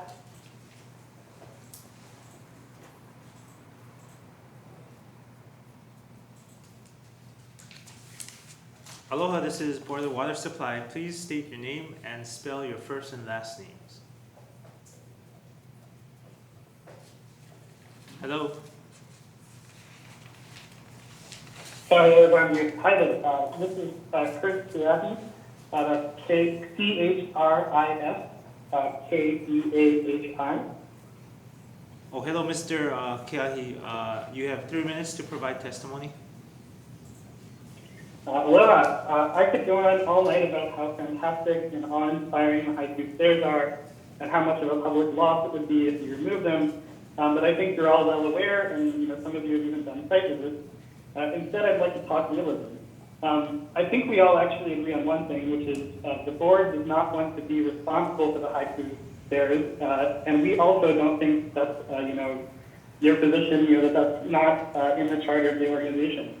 And so in the EIS, the board already stated, and I'm glad for their honesty, they don't really have interest or plans in this land. And as such, I don't think that it's appropriate to continue holding on to that land or removing the stairs before that land is transferred to someone else. And I think conveyance in that situation is kind of the solution that makes sense. Fortunately, the financial impact analysis also agrees with that. Just to recap, that's $940,000 to remove the stairs, $800,000 to repair them, or a benefit of up to 1.2 million if it gets sold. I just want to underscore that it's actually cheaper to repair the stairs than to remove them. And so given that, I can't really come up with a reason why it would be better to remove them, other than maybe it makes life easier for the board, but I think it's important to honor our duty toward the common good. When I'm done with my comment, I'd love to hear in section 1.5.3.2, you mentioned the city indicated the desire to take conveyance of these lands. I'd love to hear if there's any updates about that or other parties that are interested in that. Mr. Smith, can you just slow down a bit? Mr. Keahi, sorry. Could you please slow down just a little bit? Oh, sure. You want me to go back a little bit? No, I think you're okay. Okay. Given that it's cheaper to repair the stairs than remove them, I'm not really sure why we would remove them. Other than that it makes maybe life easier for the people managing them, but I think it's, abandoning our duty to the public good if we do that. In section 1.5.3.2 of the analysis, it says the city was interested in taking conveyance of the land. When I'm done with my comment, I'd be curious if there's any updates to that or other parties that have expressed interest. I also wanted to mention, if you guys are worried about being able to raise the $1,000 to repair them, I think you'd have amazing success with like a GoFundMe or crowdfunding. I would donate $1,000. You've gotten thousands of people that have written in about this, so I'm sure would be, happy to chip in to see these stairs be preserved. And I also wanted to comment, people are Mr. Keahi, we're still having a hard time understanding you because I think it's going too fast. So I'll give you another minute to summarize. Okay. I wanted to comment on people who are mentioning that, these stairs are used by tourists as if that's a bad thing. I think it's actually great that tourists are getting out of their resorts and appreciating the real natural beauty of Hawaii and our natural heritage. And people are also acting like hikers want to trespass, that they want to be on other people's property and hiking the stairs at 4 in the morning. And I think that's a little bit ridiculous. They only go there and trespass because they don't have a legal way to access, this beautiful view. And if we gave people convenient, legally accessible ways to do this, the path of least resistance, like somebody said earlier, that's just everyone's going to take the easy option. Okay, Mr. Keahi. People don't want to be Ecuadorian. Yeah, thank you very much for your comments tonight. Very appreciated. We will make a note of it. Aloha and mahalo. Chair, maybe we can ask them to speak slowly and clearly. Yeah, I'll try. Also, it sounded like he was talking to a muffler. Yeah. It was a little muffled. It was hard to hear.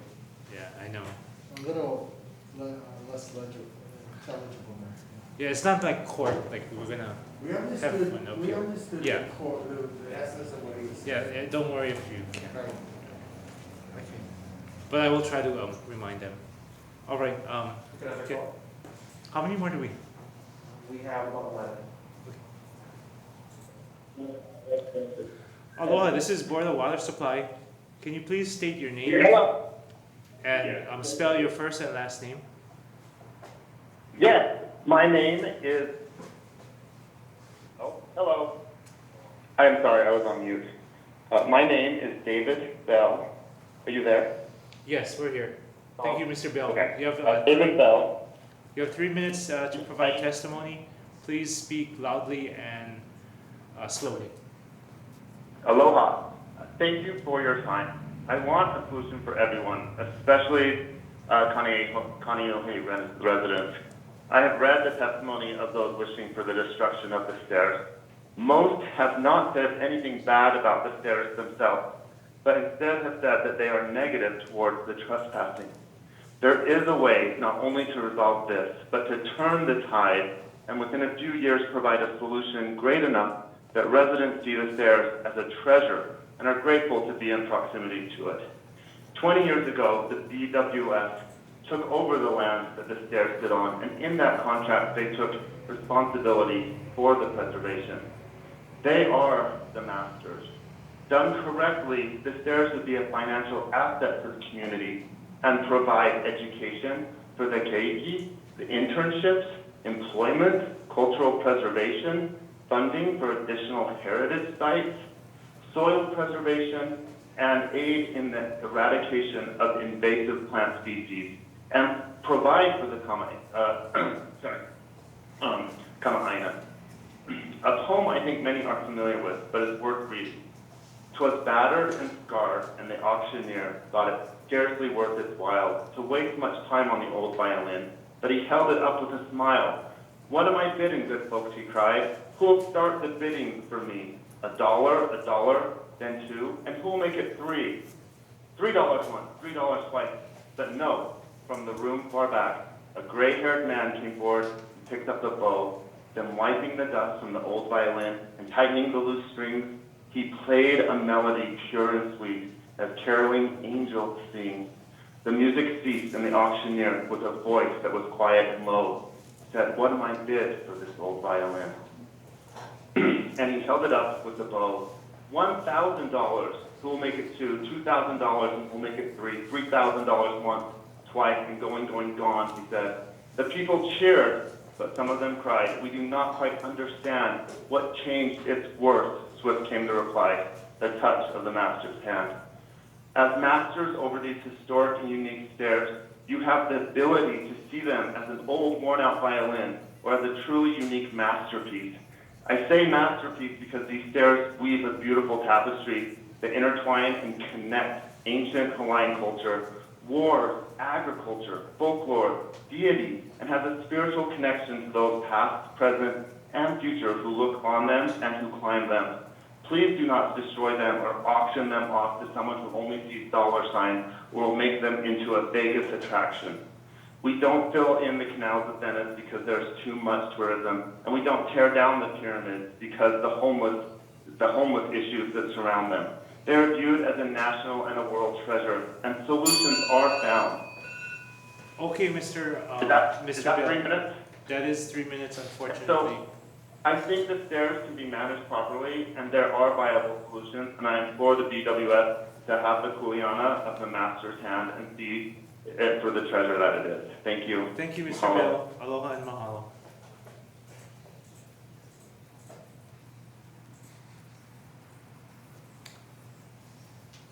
Good evening. This is the Board of Water Supply. Could you please state your name and spell your first and last name?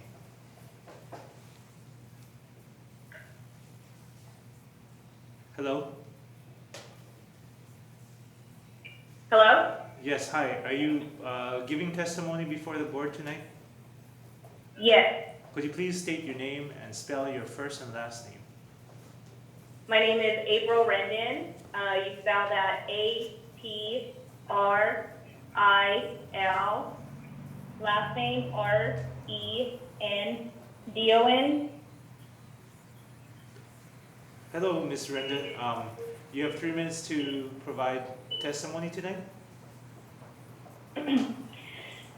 All right, so I just want to start off by saying, before I ever stepped foot on the stairs, I was lost with a lack of self-confidence and self-belief.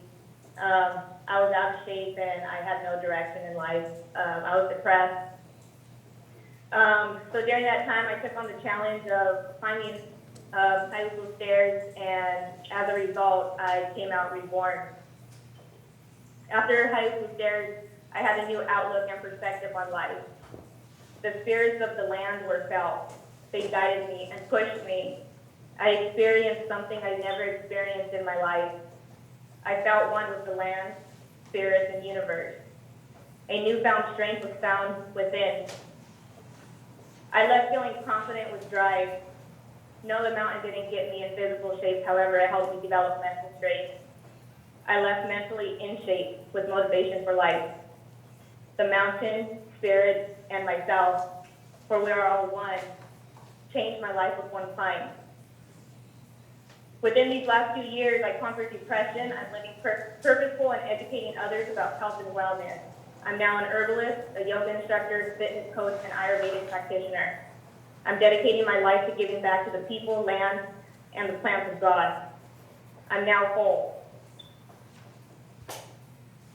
But I don't know where I would have been if I didn't take the risk of climbing Haiku Stairs. With that being said, I used the word risk. And I use that word because it was a risk. I jumped over highway barriers, trespassed, and maneuvered out of the authority site. I'm a wife and a mother of 3. I try to put myself in the local shoes, and I understand their worry and concern. However, just as word was spread on how to trespass and how to get past authority, word can now be spread about how to unlearn how to trespass. And we can and we will incorporate safe ways to access the stairs. I'm sure there's more that Ms. goes Rendon. into this, but that's not my expertise. Sorry to interrupt you, Ms. Rendon. You have 1 minute. Thank you. I'm sure there's more that goes into this, but that's not my expertise. I'll leave that up to the board. However, I do agree that safety of the locals should be priority. But to tear down the stairs is not the answer. It's our sole duty, our soul, to keep the stairs open for love's sake. Love for the land, life, spirit, and ourselves. The experience defines many life-changing moments for many lives, not just mine. It's vital to keep the stairs open, and it's important there's a mutual agreement. It's important that we give more time and attention to this matter and do the right thing by preserving these stairs. So thank you for listening to my voice tonight. Aloha. Please save the stairs. Thank you, Ms. Rendon. Take care. Aloha and mahalo.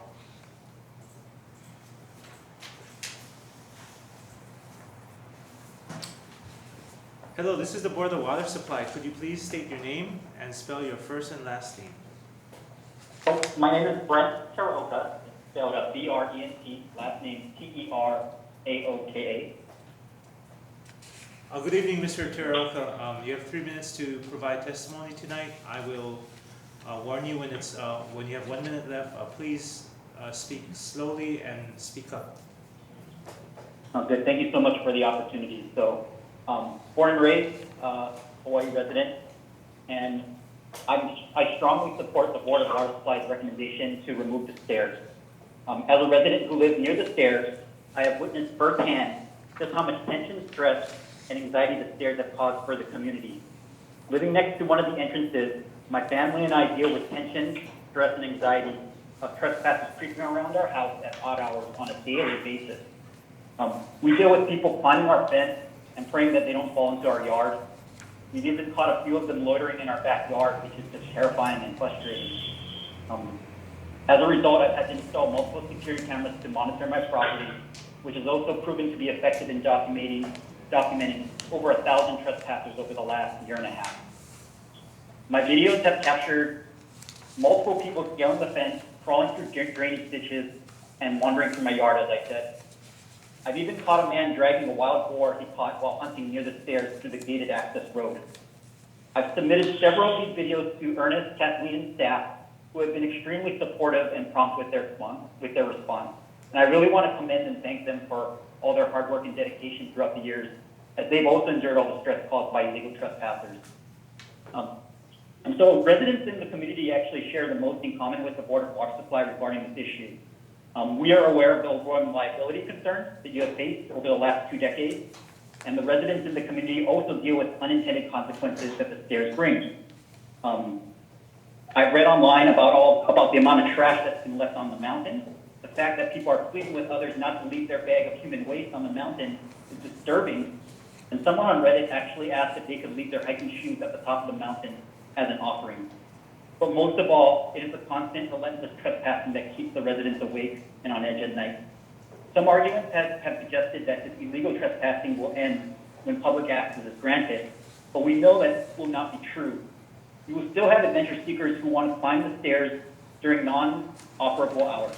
Sorry, Mr. Turner, you got 1 minute. Okay. Bottom line is legal access won't deter trespassing, and that's one of the primary points of the debate, right? And so, which brings me to my point about security. So there's a dozen of illegal access points to the stairs, and they're impossible to manage while the stairs are closed. Can you imagine? What makes anyone believe that it will be easier to manage when the stairs are open to the public? It cannot be assumed that trespassing will cease if access becomes legal. Unlike all other hikes on the island, there are multiple ways to access the stairs, an entire library of social media posts, videos, and blogs that give instructions that are easily accessible. And let's be honest, part of the thrill of these adventure seekers is looking for a way to evade law enforcement and get to the forbidden stairs. And so we're the ones who have to deal with all the collateral damage. So thank you for your time. Thank you very much, Mr. Taroko, for your time today providing testimony. Please take care and aloha and mahalo.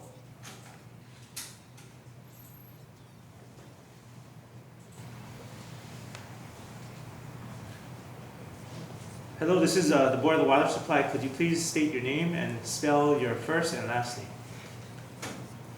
Yeah, thank you. My name is Scott Palma, Scottpalma, and I live in Honolulu County. And yeah, I just wanted to say that, you know, my grandfather was a World War II veteran, and so his history is very special to my heart from that era, and the prosperous, relatively peaceful world that we live in now is due to their sacrifice, and sadly, you know, there's fewer and fewer of those veterans left to tell the stories, and you know, all we have is what we keep from that time, and Hawaii had a small, you know, part, but a significant part to play in a very pivotal portion of world history. And as you look to, you know, other cultures or other groups who've made decisions, such as, you know, the Chinese Cultural Revolution, certain temples, certain statues were destroyed, and then the terrorist group ISIS destroying temples and artifacts in the Middle East. You know, these are viewed as, and they're still viewed as appalling, you know, tragic events. And I'm not trying to imply at all that there's any sort of, you know, malicious or nefarious, you know, intentions here. You know, this is just, you know, the Board of Water Supply owns the land, and they want to do something, you know, practical and fair for the taxpayer and, you know, the people who own houses near the stairs. And of course, the Board of Water Supply owns the land. But even if you control the land, and even if you own the land, you know, history belongs to mankind, and history belongs to the world, and it would be wrong, I feel, to destroy it. And now we're going through a historical moment now with this pandemic, and a lot of us, there's people we love and we care about that we haven't seen in weeks. Mr. Palma, and you have 1 minute, 1 minute remaining. Oh yeah, thanks. So we're looking forward to being able to spend time with them, and of course, one of our favorite ways to do that is outdoors. And there's other mountains and trails, but we all know every beach and mountain here is, you know, absolutely unique, and people will be able to enjoy these legally and safely. And just like the veterans, you know, one day we're not going to be here anymore, but people will be able to have joyful memories in their families for decades, generations to come. And it's all in our hands right now. So please save the stairs, and mahalo for your time. Thank you very much, Mr. Palma, for your time tonight testifying. Aloha and mahalo. How many more? About 12. It went from 11 to 12. Yeah. Can we take a break? Oh, yeah. We'll take a break. We'll stand in recess for 5 minutes. Yeah, no, plenty enough. Yeah.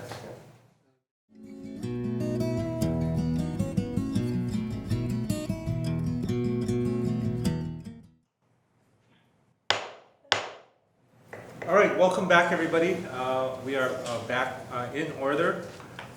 For the record, I'm going to be taking roll call again. Vice Chair Kapua Sprout.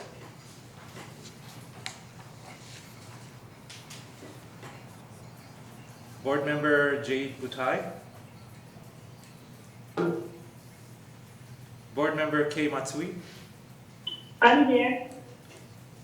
Board Member Ross Sasamura.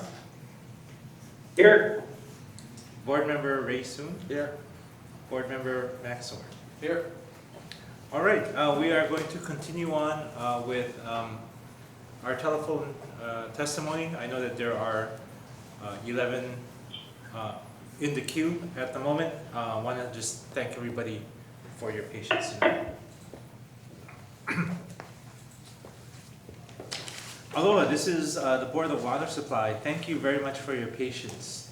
Could you please state your name and spell your first and last name? Yes, my name is Richard Botello, R-I-C-H-A-R-D, B-O-T-E-L-H-O. I live in Kailua. Oh, okay. Mr. Botello, so you're gonna try to please speak up and then speak maybe a little bit slower. Okay. Okay, so you have 3 minutes to provide testimony tonight. Okay. I'm calling to ask you to tear it down. It's a liability both from a maintenance point of view as well as an accident waiting to happen. I also believe it's become more of a tourist attraction than anything else, with local taxpayers footing the bill for any maintenance and administrative and liability costs. It's also disrupted the lives of the property owners in the neighborhood for too many years. So I'm calling to ask you to please tear it down once and for all. Thank you for hearing me out. Well, thank you very much, Mr. Botello, for your time tonight. Take care and aloha and mahalo. Okay, thank you.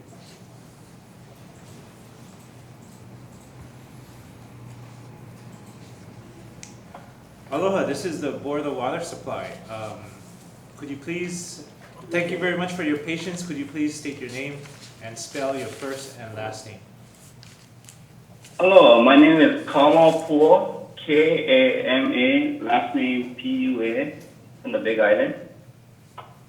I did not think you guys would actually respond to this, but no, thank you. I got 2 minutes with you guys. I'm just enjoying myself right now, and so, Mr. Pua, you have 3 minutes to provide testimony tonight. I'll warn you when you have 1 minute.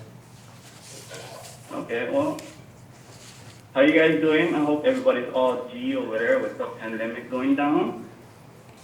I just wanted to talk to you guys about what I experienced in the time that I had on that mountain, not being from there. And educational wise would be one of the greatest things that could help benefit, preventing bad things happening to people from there and not from there. Removal of the stairs will not, stop anything that anyone from below and the opposite side of the mountain from stopping, family from there and not from there, seeing this beautiful place that you guys have to offer. And yeah, all we can really do is educate, I want to say, and guide. There has been incidents where I have, I like hiking there all the time, but when I went there, people wanted to go to a place, they don't know how to get there, or what to carry with them, or what to wear. And only if they had somebody to guide them on the way there, they would have made it there safely and back with no problems at all. So, that's my 2 cents I can really give. I've hanged with the family below on both sides.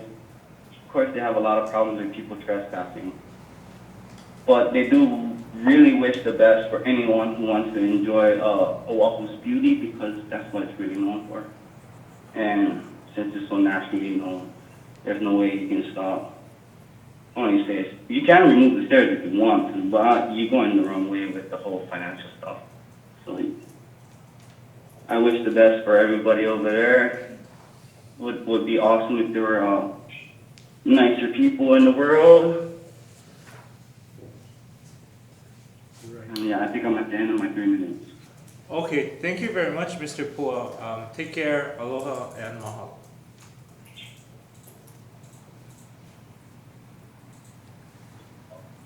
Aloha, this is the Board of Water Supply. Thank you very much for your patience tonight. Could you please state your name and spell your first and last name? Sure. My name is Carlson Wong. First name Carlson, K-A-R-L-S-O-N. Last name Wong, W-O-N-G. Aloha, Mr. Wong. So you have 3 minutes tonight to provide testimony. I'll warn you when you have 1 minute left. Sure. Okay, thank you. First of all, I'd like to say thank you for taking my call. I also want to say that I believe that we can all agree that those stairs are a historic landmark, and we also have an obligation to the Coast Guard to take care of those stairs. So I think that taking down those stairs would be a great disservice to the public, to future generations, and especially to Hawaii's word and honor. That specific location, those stairs, are world famous. A lot of people come to Hawaii for those stairs, for their social media accounts, and they stay for everything else. If people can't listen to the government to stay home for their own health during a pandemic, and they're risking getting arrested and getting fined, up there, removing those stairs is not going to stop them from doing what they want. People will always find a way. That's just human nature. You tell somebody they can't do something, they're going to want to do it more. So if you take down those stairs, they'll find another way up. I think for everyone to win, for the locals to win, for the Board of Water Supply to win, as well as the world to win, and generations after us, in order for everyone to win, we need to keep those stairs and hand it over to a third party that will allow the public access to it legally. There's going to be more than enough funds for the third party to keep the area clean, secured at night, and maybe even share some profits to the Board of Water Supply and the local community. Most of all, it'll eliminate the Board of Water Supply's liability. If the internet and outdoor magazines can show everyone all the different illegal ways to get to the top, then the internet and outdoor magazines can also show everyone how to do it legally. So everybody wins. Nobody's going to risk getting fined or arrested when they can access it legally. It's just like how nobody breaks into Disneyland or movie theaters at night. Simple as that. And that's all I want to say. Thank you for your time. Thank you very much, Mr. Wong, for your time testifying tonight. Take care and aloha and mahalo.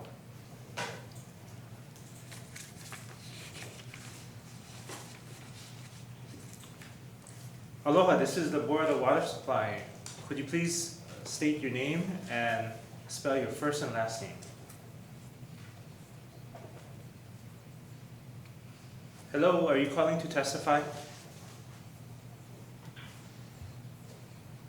Hello? Oh, I'm sorry. You're on mute. Hello? Yes, this is the Board of Water Supply. Could you please state your first and last name and spell them as well? Yes, my name is Makoa Almeida, M-A-K-O-A, and last name Almeida, A-L-M-E-I-D-A. Good evening, Mr. Alameda. You have 3 minutes to provide testimony tonight. I will warn you when you have 1 minute left. Okay, thank you. So my testimony is that we should keep the stairs in Haiku because we have seen many people enjoy the hike, and we are residents of Puoni Place. And yes. And oh, I'm so sorry. We think that the hikers should have safe access to the stairs from someplace else in the valley, because to us the stairs is a treasure of our valley, and the hikers don't really bother us as residents of the neighborhood. And yeah, that's pretty much it. Sorry. Oh, you're fine, Mr. Alameda. Okay. Thank you. Thank you very much for your time testifying tonight. Aloha and mahalo.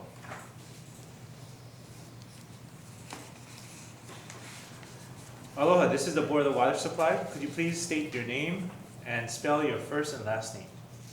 Yes, Patrick, P-A-T-R-I-C-K, last name Shinsato, S-H-I-N-S-A-T-O. Good evening, Mr. Shinsato. So you have 3 minutes to, thank you for your patience, by the way. You have 3 minutes to provide testimony tonight. I'll warn you when you have 1 minute left. Okay. I was born in Honolulu, Hawaii. I'm a local business owner, and I'm in favor of keeping the stairs. I am currently in the process of submitting a formal written proposal to manage the stairs through the private collection of fees, take the liability of the Board of Water Supply. I am prepared to manage the stairs access through professionally guided hike tours for safety purposes, address the security issues, work with the local neighborhoods to take care of their problems that they're having, utilize the fees to pay the conveyance fees and upkeep of the stairs, to pay the state and county their agreed revenue, and to further use the fees for continued maintenance and other business operational costs. Hopefully, after all this is paid out, I will make a small profit, because looking at the illegal trespasses per day, month, and year, it can be managed by fee recovery where everyone wins.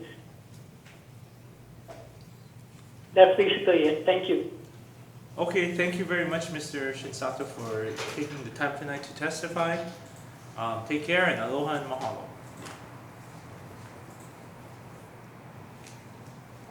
Aloha, this is the Board of Water Supply.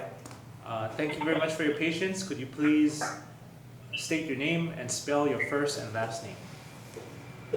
Yes. Hello, I'm Carleen Yokotake, CarleneYokotake. Good evening, Ms. Yokotake. You have 3 minutes to provide testimony tonight. I will warn you when you have 1 minute left. Thank you.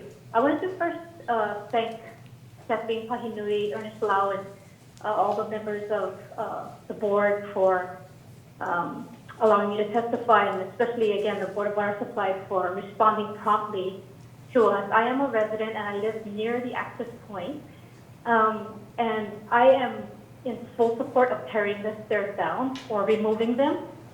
The issue really is trespassing. However, there's absolutely no way that managed access will work, only because there are just too many access points. I see it and live it firsthand. I too had to install security cameras on my property. I've had my driveway blocked, my trash left all over, my mail not delivered. Hikers are very aggressive. We've been yelled at. They're very, I'd say the majority aren't respectful, and I've been living here for 20 years now. The problem will really not go away. Transferring it over to the city is just a bad idea. I think if you look at their track record, they fixed it with no plan, and so how can you trust them now? They say they have a plan, and it's to transfer it to somebody else. I think everyone is saying that if we give them access, they'll stop trespassing. Well, they're not trespassing because they have no access. They're trespassing because they can, they will, and they want to. What's really aggravating to me and very, very upsetting and disturbing is all of these people calling in saying, I support the stairs, I piped it. Right there, they broke the law. How can you, I just have a hard time believing that the trespassing will stop. They're gonna come all hours of the day like they do now. I've had people walking in the back of my house at 5 a.m. in the morning, 3 a.m. in the morning, 15 feet from my window. And it's just, I can't even tell you the living hell we've been in. Even with police presence and everything like that, they still get up there in record numbers. With the quarantine in order, they still come. They have no regard for our safety or human nature or humankind. So the issue here is really, again, they're trespassing because they can and they will. It doesn't matter if you put security. They're going to come in the off hours. And why would I pay to hike when I can go for free in the off hours? Sorry, Ms. Yokotake, you have 1 more minute. Okay, legal access will not absolve you, Board of Water Supply, from liability because they still have to, the trespassers will still come up your road and on the off hours. So there's no way to prove that they will stop coming. And we don't want to find out after the fact. So if people are not following the law now, they're not going to follow it any other time. And that's the main issue. So give it to Kualoa Ranch. That's a win-win, and that's the only solution that the residents will support. People get to hike, and they can manage it. They have parking, takes it out of the neighborhood, but leaving the stairs where they are absolutely will not work. And the lady, the tourist lady, did you guys ask her if she was out of her quarantine? You should check. Thank you for your time. Thank you very much, Ms. Yokotake, for taking the time to testify tonight. Take care. Aloha and mahalo. Aloha, this is the Board of Water Supply. Thank you very much for your patience. Yes. Can you please state your name and spell your first and last name? Okay, Albert Furuto, A-L-B-E-R-T, F as in Frank, U-R-U-T-O, Furuto. Good evening, Mr. Furuto. You have 3 minutes to provide testimony tonight. I will warn you when you have 1 minute left. Okay, well, I'll make it pretty quick. I've lived here my whole life, and I've had some different times of, going there. But, I know I heard it was closed, and I didn't want to, trespass or anything like that. So I was waiting for this thing to get resolved. But because I've lived here my whole life and having gone on that stairway to heaven, I was hoping that they would keep it open for a few more years, if possible. And it would be a great, attraction, tourist attraction and visitor attraction, but even more so for the people who lived here and have never gone up there. So I'm requesting that, it be fixed up and kept open. Okay, thank you very much, Mr. Furuto. Yes. Thank you very much. Yes, thank you. Take care. Okay. Aloha. Aloha. Thank you.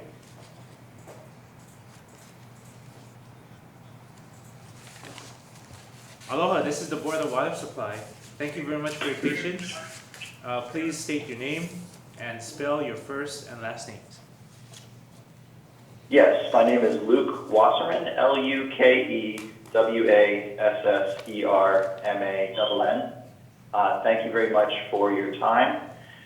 I'm watching the proceedings here at home with my 9-month-old daughter, and I do hope that in 20 years or 15 years, whenever she's old enough and strong enough to do a hike like that, that I don't have to tell her a sad story of how the stairs were torn down because of a lack of foresight and a lack of imagination about how this historical site could be preserved in a way that really makes everyone happy and reaches a satisfactory solution for everyone.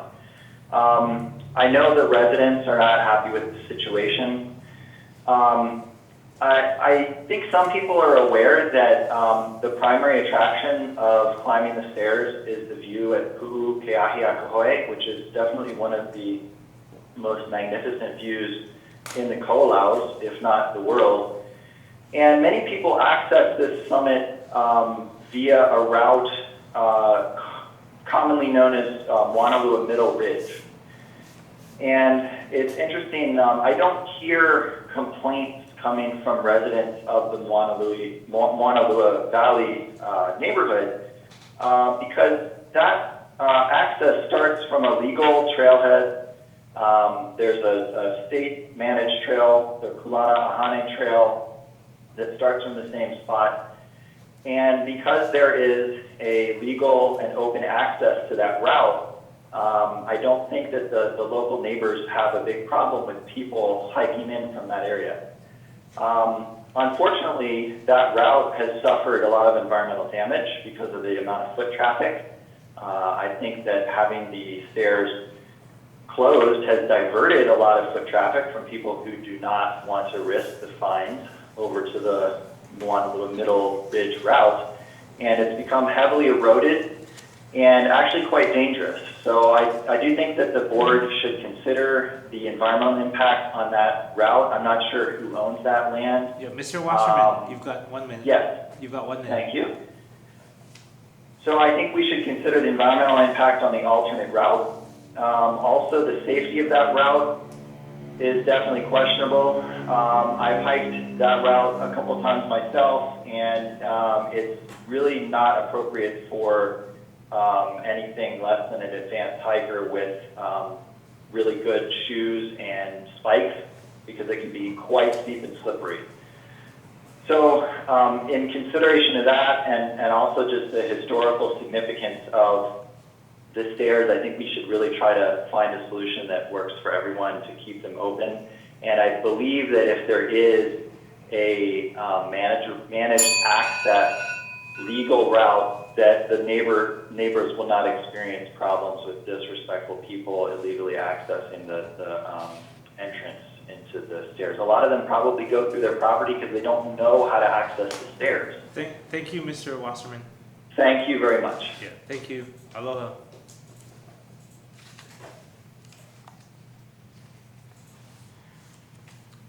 Aloha, this is the Board of Water Supply. Thank you very much for your patience. Could you please state your name and spell your first and last name? My name is Michael Baxter, M-I-C-H-A-E-L, Baxter, B-A-X-T-E-R. Thank you, Mr. Baxter.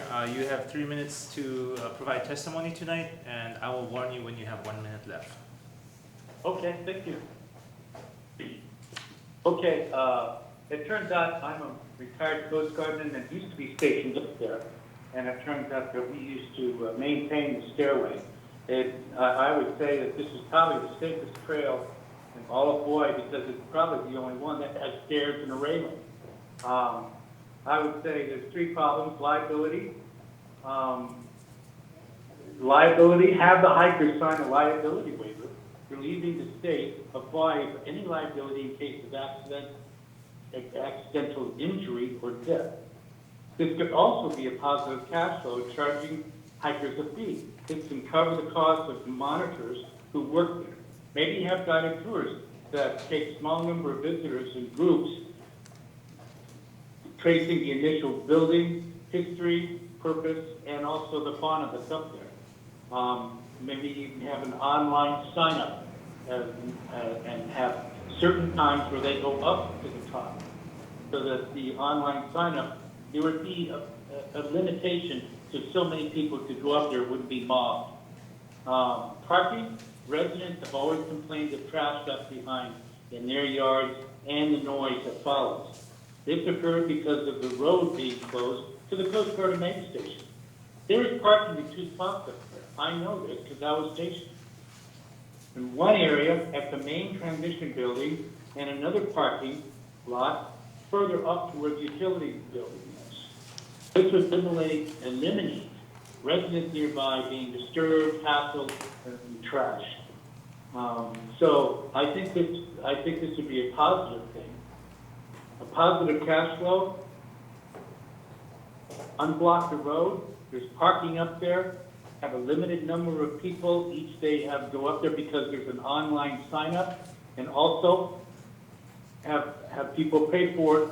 Liability issues, have a waiver being signed by the hikers themselves in case of an accidental injury or death. Excuse me, Mr. Baxter, you have 1 minute left. Okay, so I think it would be a shame and it would cost a hell of a lot more money to take the stairs down than keep them going and make some money off it. This is a positive cash flow situation, and really, I think it's really just a spectacular view up there. You're never going to get another one until you get an airplane. So, plus, I think you even have people up there that would volunteer to keep the stairs in shape. I think there's a group, Friends of Haiku Stairs, that would even help. That's about it.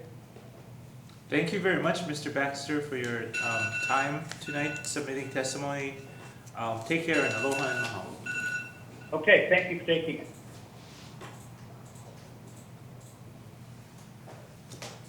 Haiku Stairs. Aloha, this is Board of Water Supply. Thank you for your patience.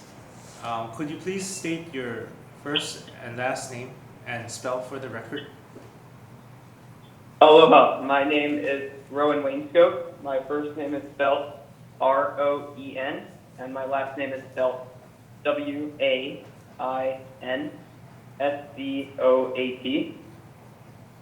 I'm a high school student here on the windward side of Oahu. I really enjoy hiking, and I've done Cocoa Crater Stairs several times, and I have always wanted to climb the Haiku Stairs. I've not climbed the Haiku Stairs yet because I want to do it legally without running through private property and angering nearby residents. I believe there are ways to access this trail without going through people's yards. I support the managed access of Haiku Stairs because if we tear these down, it's gone forever. We can't be in 50 years and turn around and say, oh, remember what those things were, right? It's just going to be a sad story. So it's gone forever if we do choose to tear this down. It's an internationally known hike. It's a historical structure built around the 1940s. And I just want to know, are we going to take the easy way out and tear this historical landmark down, or are we going to be preserving it for generations to come? I'd like my children and grandchildren to be able to climb these in a safe and legal way, to marvel at the majestic views that they offer. And I hope that you also support this position so your Keiki can enjoy this too. One of the concerns I've often heard is that trash is being left and people have been going to the bathroom around the area. And to that, I would recommend leaving a trash can or porta potty near the managed access, which would easily mitigate these issues, which have been brought up by some concerned residents. Giving the stairs to Kualoa Ranch, which is an idea I heard, still means tearing them down, and I really don't see it as an acceptable solution. So to close out my testimony, I just want to say, please do not give in to a very small and vocal minority. The vast majority of Kama'aina want this trail to stay. My name is Rowan Wainscoat, and I strongly oppose the destruction of this world-renowned historical landmark. Thank you so much for your time. Thank you very much, Mr. Wainscoat, for your time testifying tonight. Take care. Aloha and mahalo. Aloha.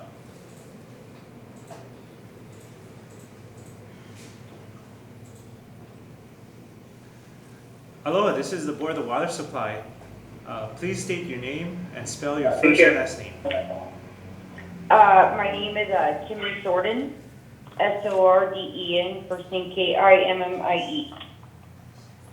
Hello, Miss Snowden.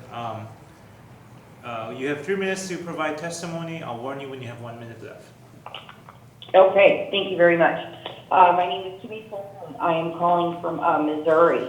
I am calling because I visited Hawaii in August. I have known about the stairs for a long time.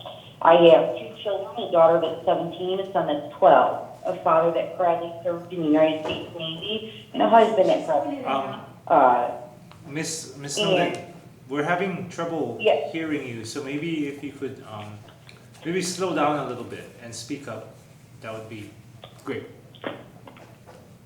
Oh, sorry. I have family. My father has proudly served in the U.S. Navy. I have 2 kids that are 17 and 12. We visited Hawaii in August, and we wanted to go to the stairs. I found out that they were illegal. So what I did is, what I find interesting, there's many good points brought up on this, brought up by many residents and other people I've heard tonight. And you know, I have talked to a couple of residents, in fact, a lady who lived next to the gate of the stairs, and she was telling me the history and all kinds of stuff. And, you know, never once were the residents rude, and the lady told me that she hoped one day the stairs would stay open. You know, it's a piece of history. I don't want it to go away. I would love to be able to take my kids up there one day if it were to ever legally open. And I'd like the residents to know that there are a lot of people, especially where I live, that would love to go to the stairs, but because it's illegal, we do not do it. I also want to reiterate, I had called the police department while I was there to figure out if it was legal or illegal. And I had asked about the Mauna Lua Valley way, and as many people have stated, it was very dangerous. And as a nurse, that's something that I'm not willing to risk or, you know, even want to put my kids through. I also would like to make a suggestion. There's a place in Arizona called Lake Havasupai Falls. And as the one gentleman, Mr. Baxter, said, you can do something online and, you know, do reservations and Sorry, you guys Miss- may be able.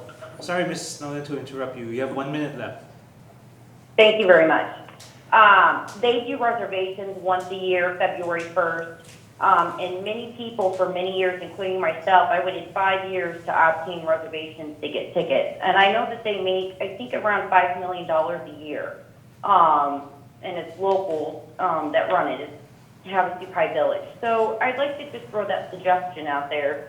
And there's many people around the world that want to see the stairs saved, and especially because it's a big part of history. And that's one reason we love Hawaii so much, is the history around it. They take care of the land, they take care of what they have, and I really hate to see the stairs go. And I thank you for your time.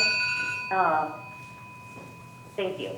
Thank you very much, Ms. Snowden, for your time testifying tonight. Take care, aloha, and mahalo.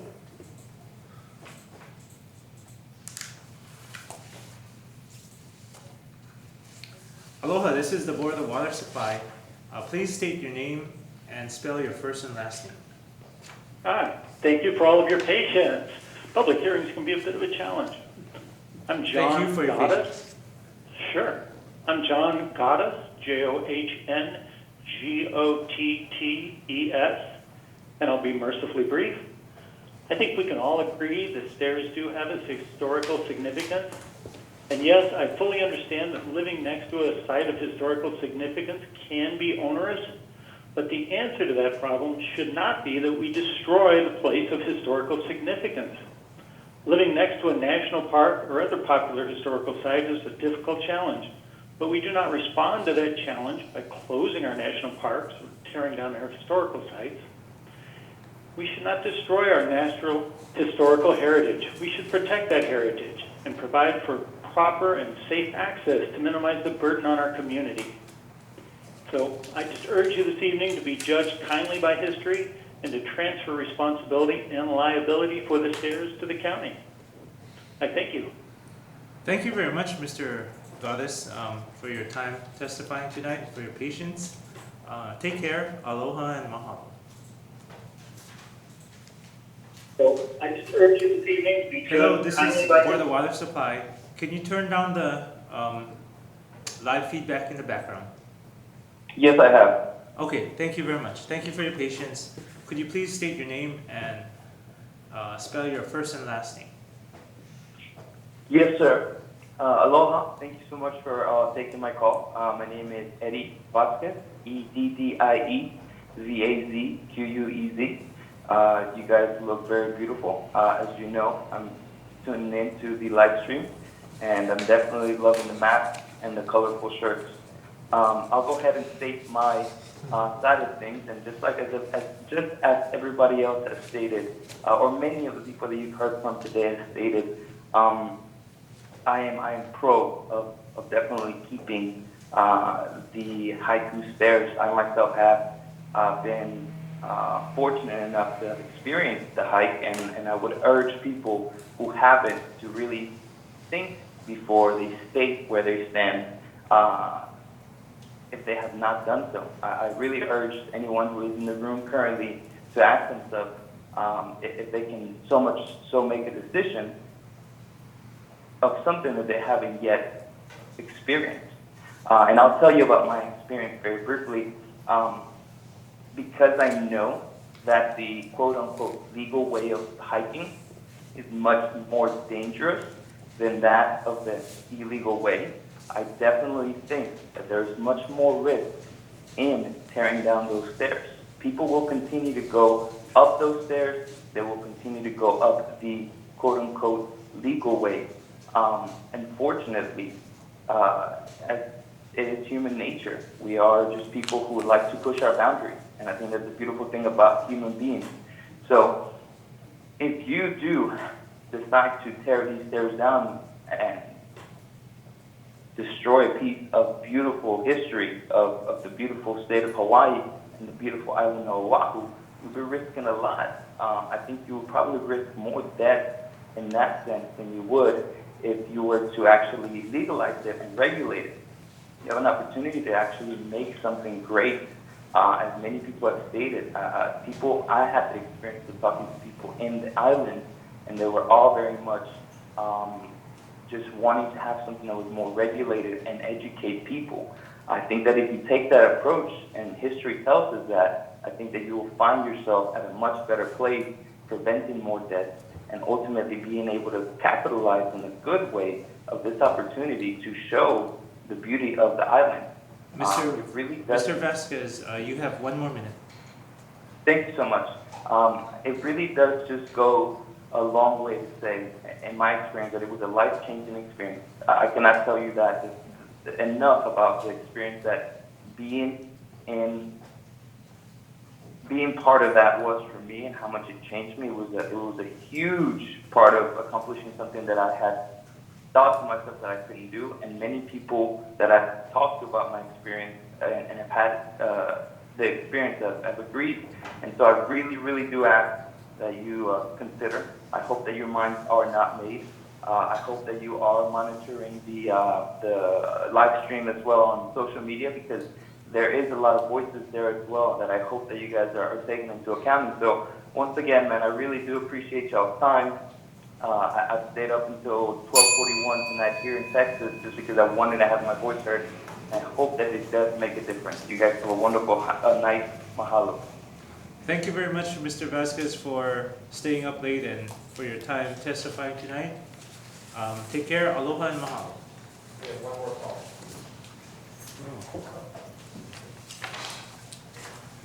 Aloha, this is the Board of the Water Supply. Can you please state your name and spell your first and last name? Yes, it is Joseph Key, Josephkie.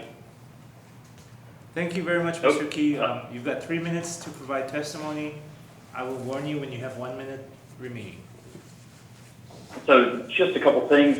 We've got the safety of it, and lots of speculation that if it's torn down, people will stop coming.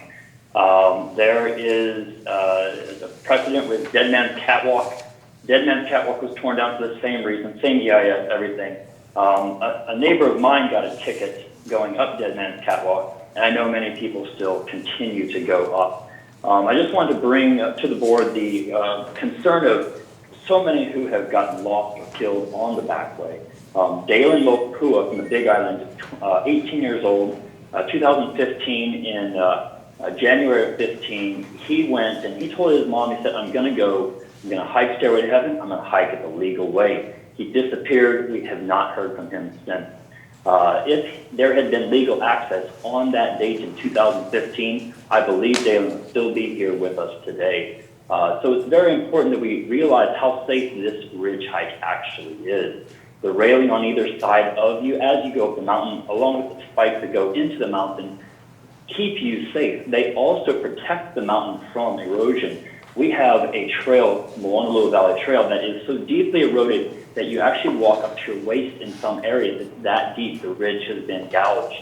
These stairs actually hold every step of all those thousands of steps of the hikers to protect the mountain from erosion. So the stairs are actually helping the state, the Board of Water Supply, the people of Hawaii avoid costs related to finding people who might be lost in the back way. They might go off trail. I actually personally rescued 2 hikers from New Zealand who called at 8 p.m. I found them at 2 a.m. going down the face of the cliff against Kaneohe. And I know that you're familiar with how steep those cliffs are. Had they continued, had they not known how to get in touch with me, they would have surely died that night. Not surely, but possibly. Mr. Key, because I found them steps from falling. Mr. Key, you have 1 minute left. Thank you so much. So I just wanted to really highlight how much of a safeguard this place is, and specifically, if we think about moving these stairs to Kualoa Ranch, which I know has been suggested, people will still want to go to the iconic place of it. The stairs themselves will lose their intrinsic value, and although there might be a cool display in a museum-style setting at Kualoa Ranch, there would never be the magic conveyed, and it would not be the same. People would still go there, and we would still rescue. All the rescues are on the backside, no deaths on the front side except for one heart attack. It has a phenomenal safety record, so I really beseech the board to look at it as an asset in the area of liability. It's an asset. Thank you for your time. Thank you very much, Mr. Key, for your time testifying tonight. Take care, and aloha and mahalo. No more calls. All right, that concludes all of our testifiers that we have tonight. I do want to thank every one of you who did make time to testify before the board.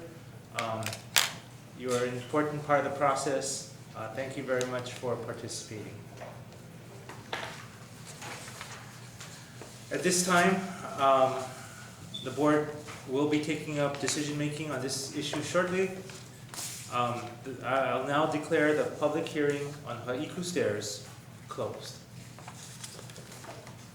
Are you all ready to move forward? Do you guys need a break? We're going to hold a meeting.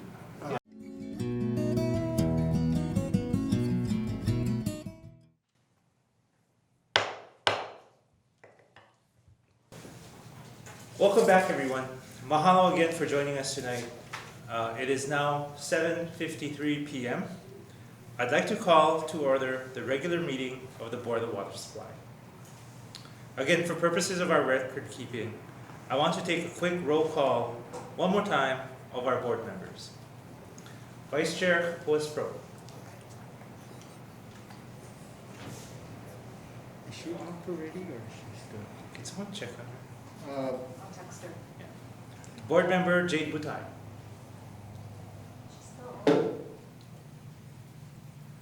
Board Member Kei Matsui. I'm here. Board Member Ross Sasamura. Here. Board Member Ray Soon. Here. And Board Member Max Swar. Here. All right, and just as a reminder, we do have Court Reporter Laura Savo recording the meeting. Thank you very much for your patience tonight. We have 3 items on our agenda requiring board action. And before we start, I'd like to let the board members know that we will be taking additional procedural steps tonight in light of the fact that we have a few board members participating remotely. We will be also taking roll call votes for each of the agenda items. So let's proceed. Item number 1 on our agenda requires board action for the approval of the minutes of the regular board meeting held on March 23rd, 2020. Do I have a motion to accept the minutes of the March 23rd, 2020 board meeting? So moved. I second. Okay, it's been moved by Member Sword and seconded by Member Soon to accept the minutes of March 23rd, 2020. Is there any discussion?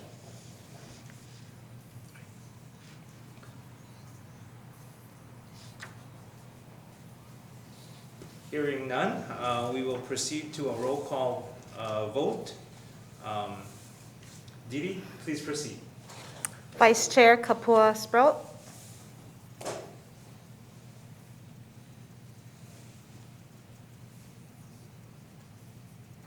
Maybe we can go back to her. Did you impeach?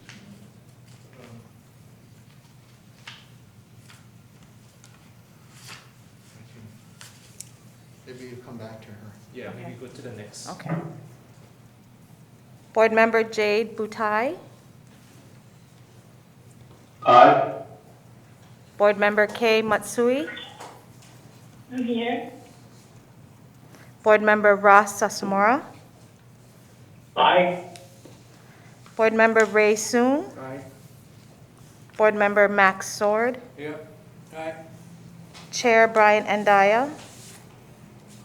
Aye. Vice Chair Kapua Sprout.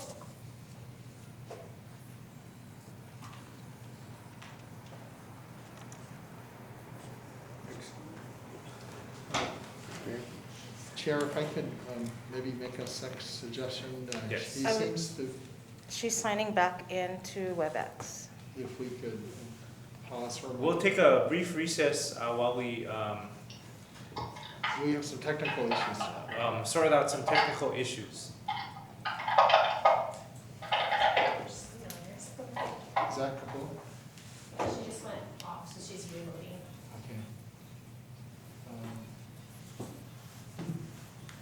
Or we can have her call in by telephone. Yeah, if it doesn't work, she can call. Okay. Yeah, text her. Tell her. If it doesn't work. You folks hear me now? Yeah. Oh, here we go. Okay. So I logged off and re-logged back on. For some reason my mic was off. I kept talking, but nobody could hear me. So sorry, I said I like 3 times. Apologies. So you were you were present during the motion and second. The whole thing, yeah. And actually, when you came, could you folks even see me? Because when I came on, you were like, "Board member Sproat," and I was like, "I," and then you're like, "Try call her." So then I was chatting with Jeff, but shouldn't see it. I was like, "Can anybody hear me?" Anyway, sorry. So I was on for that. Yeah. Sorry, we're back on the record. Is there any further? We should probably recall. We should probably do the roll call vote one more time. Is there any further discussion on the motion to accept the minutes of March 23rd, 2020? No. Hearing none, Dee Dee, would you please do a roll call vote? Vice Chair Kapua Sproat. Aye. Board Member Jade Butai. Present and aye. Board Member Kei Matsui. I'm here. Board Member Rasa Samora. Aye. Board Member Ray Soon. Aye. Board Member Max Sword. Aye. Chair Brian Andaya. Aye. 7 for the motion, 0 against the motion. Chair, motion passes unanimously. Thank you, Dee Dee. Motion passes. The minutes of March 23rd, 2020 are hereby approved. Mahalo board members, the next item on our agenda is item number 2. This item authorizes a public hearing to consider the proposed fiscal year 2020 to 2021 operating and capital improvements program budget, CIP budget. Manager Lau. Thank you, Chair and members, and appreciate your patience on this format. We recommend the board authorize a public hearing to be held at 2 o'clock on Tuesday, May 26, 2020, to consider the resolution to adopt the proposed operating and capital improvement program budget for the fiscal year beginning July 1st, 2020, and ending on June 30th, 2021. Budget workshop is tentatively scheduled for May 11th, 2020 at 2 p.m. And we have attached a draft public notice. Thank you, Chair. All right, I'd like to entertain a motion to authorize a public hearing to consider the proposed fiscal year 2020 to 2021 operating and capital improvements program budget. Second. Okay, it's been moved by Member Soon, seconded by Member Sword, to authorize a public hearing to consider the proposed budget for 2020 to 2021 operating and capital improvement program. Is there any discussion? Hearing none, Dee Dee, could you please take a roll call vote? Vice Chair Kapua Sproat. Aye. Board Member Jade Butai. Board Member Kei Matsui. Aye. Board Member Rasa Samora. Aye. Board Member Ray Soon. Board Member Max Sword. Aye. Chair Brian Andaya. Aye. 7 for the motion, 0 against the motion. Chair, motion passes unanimously. All right. We are now at Item number 3 on our agenda. And this is the disposition of Haiku Stairs. Manager Lau. Thank you, Chair. We provided a report, but at this time I'd like to ask Mr. Barry Usagawa, the Program Administrator of our Water Resources Division, and also the Project Manager for the Haiku Stairs EIS, to make a short presentation. Go ahead, Barry. Thank you, Manager Lau, Mr. Chair and members. So the Haiku Stairs final environmental impact statement has been completed and published on January 23rd, 2020. Acceptance by the Department of Planning and Permitting was on January 24th and published in the environmental notice on February 8th. And the 60-day legal challenge period ended on April 7th, 2020, and there were no challenges. A public hearing was held today, and now we are seeking a decision by the board on the disposition of the Haiku Stairs. Stairs are a potential liability for BWS because hikers who continue to illegally climb them. And our objective for the board is to eliminate this liability, as continued management and operations of the stairs is not consistent with its mission. And so accordingly, the proposed action evaluated by the final EIS is to completely remove the Haiku Stairs. The final EIS assessed a range of alternatives, impacts and mitigation for eliminating the BWS liability that includes no action, partial removal of the stairs modules, and conveyance of the land and Haiku Stairs to a public or private entity. Now, the conveyance alternative discusses the need and principles for a managed access plan, evaluates several access routes from public rights of way, and provides conceptual site planning, mitigation, and improvements for the preferred access routes. The access route extends from Po'okela Street through state property owned by the State Department of Health, Land and Natural Resources, and Transportation. The Board of Water Supply recommends supporting the proposed action on removal. However, if the board considers conveyance, we recommend setting a time limit of 1 year to complete the conveyance. And if the conveyance is not achieved, then the BWS recommends moving forward with the proposed action. And that is the action before you. Thank you. Thank you, Chair. If there are any questions, we also have Jeff Overton still on the call here to answer any questions the board might have. Members, any questions? Yeah, Barry, this first question is for you. In the conveyance alternative, we would be conveying 200 plus acres of land. Are those 200 plus acres of land not necessary for the Board of Water Supply? I mean, if we say that managing the Haiku Stairs is outside of our mission, which I agree, but managing watershed land is not outside of our mission. So my question is, do we need those lands? Thank you for the question.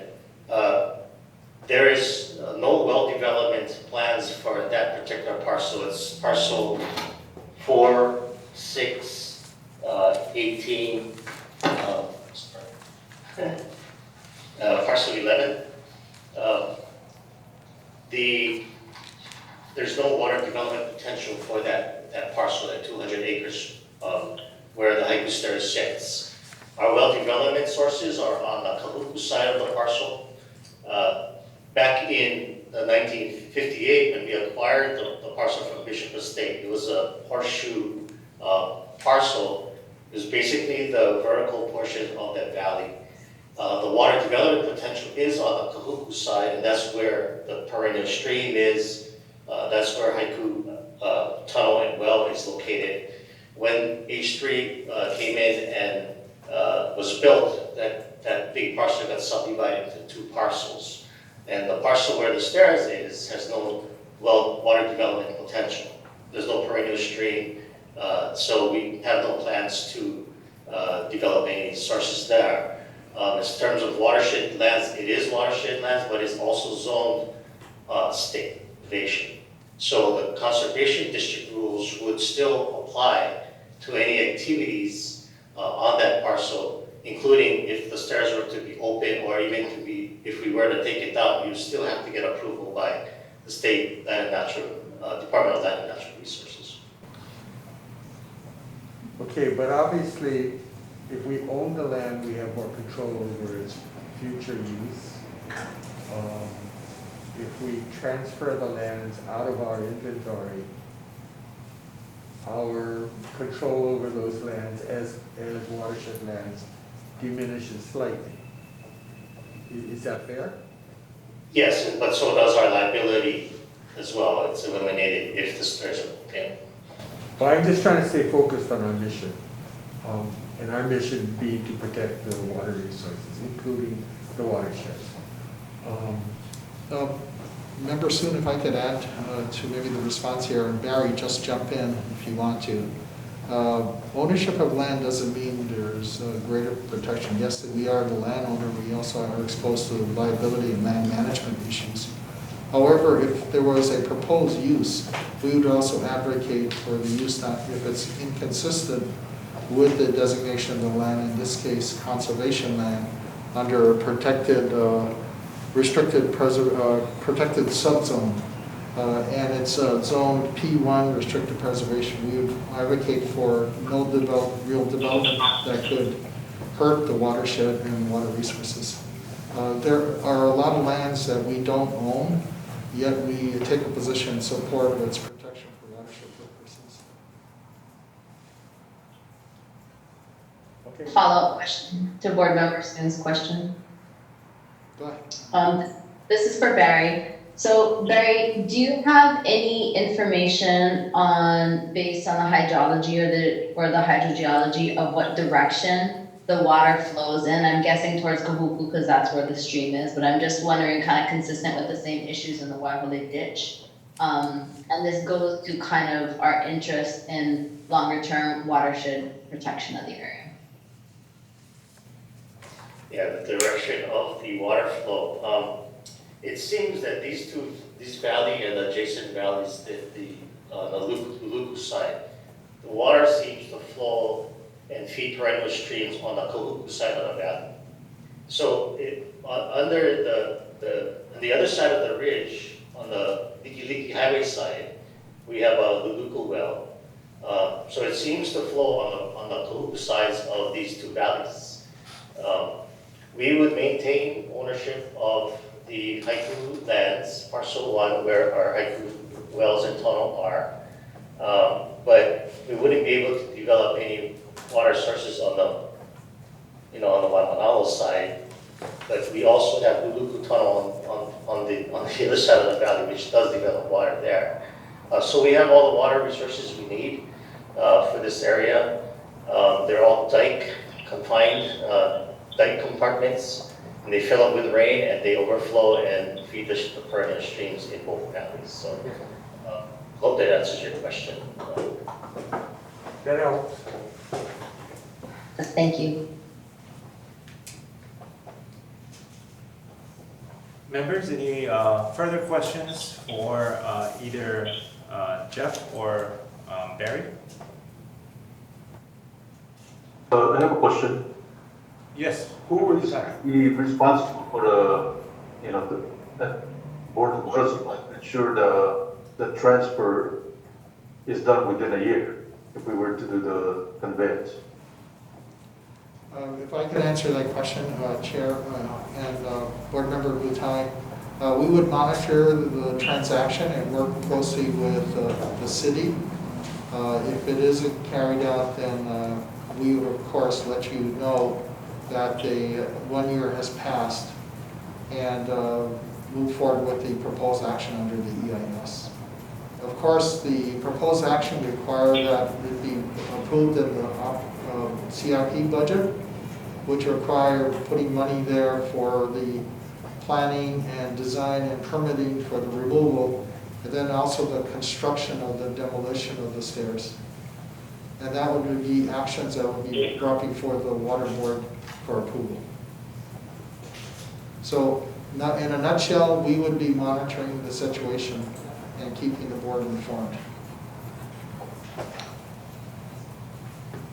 Question for Jeff. on that same issue, how long is the EIS good for?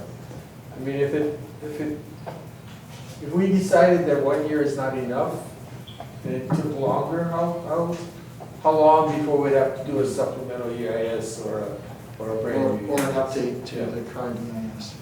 Jeff? Thank you, Board Member Soon. The time periods for ripeness of EIS has been the subject of the more recent rules amendments, and timing, 5 years. I would have to check the actual rules on the timetable. I don't know exactly, but 5 years would be more than adequate in terms of current information that's presented in the EIS. I think if it extended to 10 years, somebody may raise a question, and there have been test cases such as the Turtle Bay EIS that were 2 decades old, and they felt it needed refreshing. I got a follow-up question. Then what's magic about the 1 year to complete the conveyance? Why not 6 months? Why not 18 months? What is that magic number? Is that a magic number, 1 year? Well, that's a very good question. Until the conveyance is complete or consummated or final, I think we would still be obligated to try to maintain security and try to restrict the trespassing to the degree possible on the stairs. That means a special duty officer in the neighborhood and also a security guard at the bottom of the stairs. So we spend right now probably around at least $250,000 a year on those costs.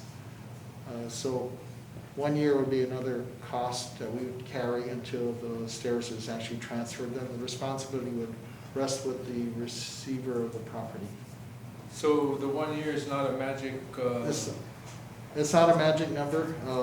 The other reason for this, our recommendation of 1 year, and it is actually up to the board to decide what are the terms and conditions if the board decides to go forward with a transfer. The idea there was to try to provide some impetus or motivation for the conveyance to move forward in a timely manner. Back in the 2005 timeframe, where that was first attempted under Mayor Harris, unfortunately it fell through the process and it languished for many years. If we delay, my recommendation, again, this is only my recommendation, that if we don't set some kind of reasonable time limit for the conveyance to be accomplished on it, that this issue would continue to linger like it has all these years, almost 20 plus years now. So I think my recommendation would be to, this is with all the work that was done under this very comprehensive environmental impact statement, which is a disclosure document, not a decision document. It's provided the opportunity for everybody on all sides of the issue to kind of understand many of the fine major aspects or nuances of the Haiku Stairs issue. And I think it's laid a groundwork for a decision to be made to try to timely address the situation out there. Either move forward with the proposed action, or look at the alternatives, including conveyance to a public or private entity. Well, no, I agree. It's good to set a time, to kind of keep the fire burning under somebody's okoli to keep going. Well, it's motivation. Yeah, to motivate. But so my question to Jeff and Barry is this: I'm not familiar with this type of process in terms of conveyance. Is 1 year enough? I mean, to cross all the T's, dot the I's type on a normal process on conveyance?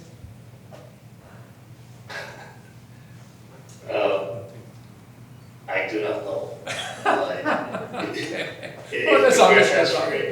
Yeah, for transferring it to the city, they have their own process, and I'm sure there's motivation to act on it. But yeah, I'm sorry, Jeff or Ernie. Yeah, I think Board Member Graham, it would depend, if the board makes that decision tonight, then the responsibility is actually to complete the transaction of conveyance will rest with the receiving entity, which is in this case potentially the city. Of course, we have provided a lot of information, and we can provide more information to assist them in that process. But after a board's decision, then it really depends on the other party to carry through to make sure it's going to be completed.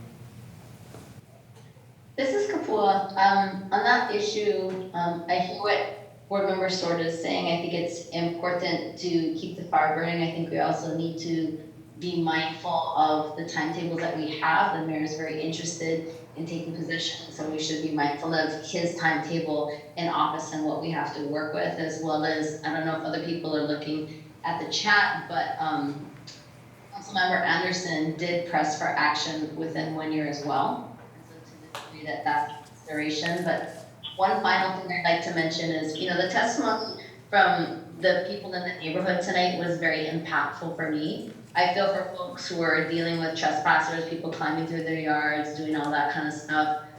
Where I am here on Kauai right now, we deal with that all the time. We have 2 highly used trails right in our backyard. And frankly, it's a real pain to have with the parking, the litter, the trespass. And so I feel like to some degree too, I really mahalo the board staff for the time that you folks have taken both at the EIS and also being really responsive to the community. But I feel like as landowners, we also need to be responsible. And so to the degree that we are interested in conveying, we should set a reasonable timetable on that to make sure that we can, that more action can be taken. And I think that DPP would be better to deal with the situation than we are. So, for what it's worth. Sure. I agree with the sentiment. I just think you need a realistic time schedule, because I don't think you want to come to the end of it and say, whoa, time out, we're going to extend it or not. And That's my point. I think you actually have to have a realistic one that you're not going to walk away from. And yes, I think this mayor is motivated because his term is almost up and he'll work real hard. But if it doesn't complete, the next mayor is going to come in and they're just getting started.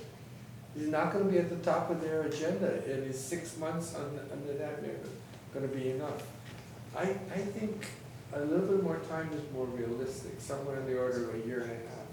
And I think when we're sitting around the table in 1.5 years and it hasn't been concluded, we better not waffle.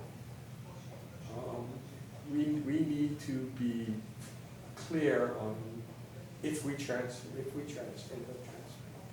that the time So I have a follow-up question for Board Member Soon. So you think 18 months is doable?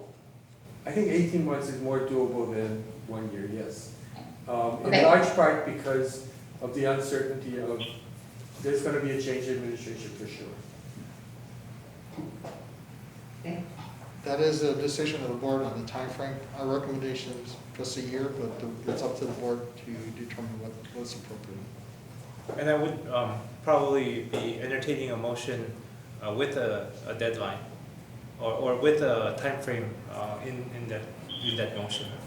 Okay, Ernest, can you, maybe a little bit for the record, but just to summarize, why is it you believe, I mean, you've said again and again and again, this is not in our mission, the management of the stairs.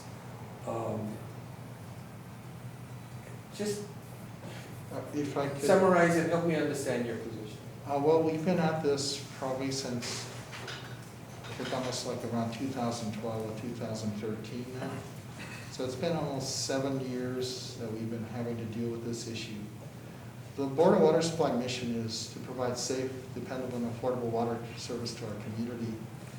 We're really not equipped as an organization to manage or operate and oversee a feature that is more of a recreational feature. And the stairs, and we've heard it numerous times tonight, it's a great opportunity for people to hike, and it's very, according to the testifiers, safe. But that's not, we don't have the skill set and experience in overseeing that kind of management of that recreational activity. There are better agencies equipped to do that, where it's closer to their core mission. For example, the Department of Parks and Recreation in the city. There is the state parks, part of the Department of Land and Natural Resources. For us, it becomes, the stairs is really more of a liability than an asset to us at this point. We have to maintain security, and yet we know that it's really hard to keep trespassers out. But we've made some improvement for the benefit of the neighborhood, the immediate neighbors, but it's a real hard effort, and we deal with that all the time. So I think it isn't appropriate for BWS to operate or oversee a managed access contract, but perhaps another entity would be better equipped. And we've attempted to do that from almost the day one, last 7 years, approaching numerous city, state, and even federal agencies about taking over the stairs and the property, and nobody's come to the table. That's why we decided to move forward with this environmental impact statement with the proposed action for the removal, to lay the groundwork to try to deal with this issue and not try to delay it for another decade or more, and let parties on all sides of the issue just be left hanging or suffering the consequences of trespassing in their neighborhoods. So that's where we're coming from, board members. So there are two basic points you made. One is that it's not in our mission. No, it isn't. And second, that we don't have the particular skill sets. We don't. For the management of the stairs. Manager Lau, to follow up on those questions, approximately how much is it costing our agency to have it in the current state as it is right now? At least $250,000 a year. It actually might be a little higher with the special duty officer cost. I see. And where does those funds come from? They come out of rate revenue.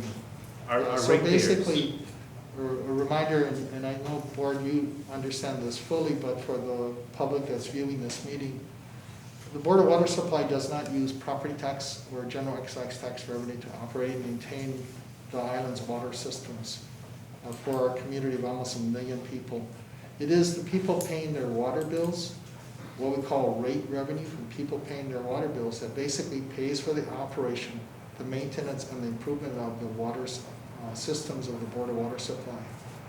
So this type of activity and the need to spend money to try to reduce the amount of trespassing takes away from our core mission of improving the water system and operating. Thank you. So I guess with this issue in terms of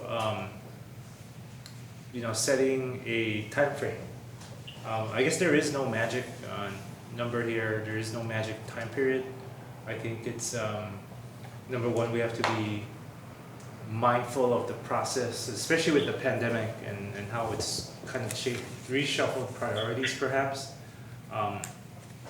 That we cannot make it too short where we're not able to complete if we end up deciding to convey.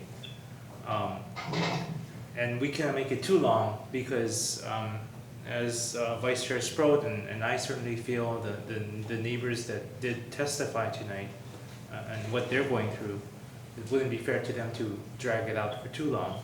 So there is no magic number. So my last question on the magic number is, when does the clock start? It would be the call of the board here. I'm sorry? When will the clock start for the? It would be the decision of the board.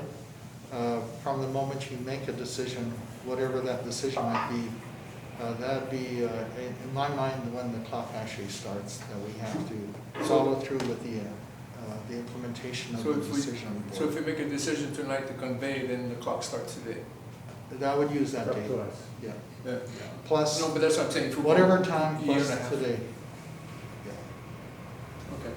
that would make sense to start it, as soon as we make the decision. Yeah, so the year and a half, I think, would make sense because, as you mentioned, what we're going through now with all the pandemic issue, which is going to probably take another couple of months to finish anyway. And the current mayor's term runs out at the end of the year. and the new mayor will, I think, start taking office. In fact, it's more like November. end of November, beginning of December. I'm sorry, Uh, you need to speak. Mayor's term ends, and the new mayor's term will start in the beginning of December. Beginning of December. Of this year. Are you ready? I'd actually, More questions? yeah, I do have another question for Jeff. I'd like to pivot, you know, from that time issue, year and a half. Definitely what we don't want to happen is to go for a year and a half and, you know, we're in the same position we are today, and we have a neighborhood, you know, just greatly beyond inconvenienced. So my question for Jeff is, with respect to the access, if we do convey, I'm looking at PowerPoint, part of your PowerPoint presentation here regarding potential access routes. And I don't want to get into, you know, whether this access route is better than that access route, but all I want to know is if I'm reading this right, there is potentially access that can be dedicated that would not go through the neighborhood.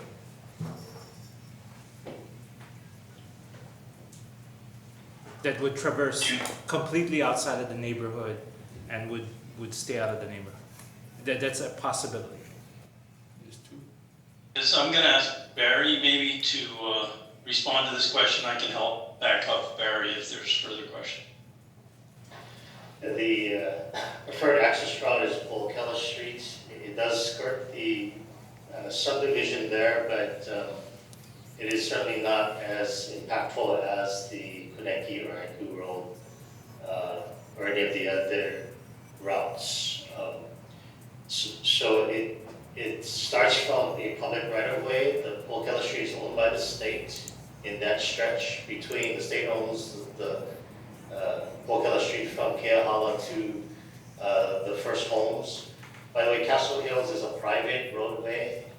And then it goes up the Anchor Church driveway, which is state-owned by the Department of Health and the DLNR.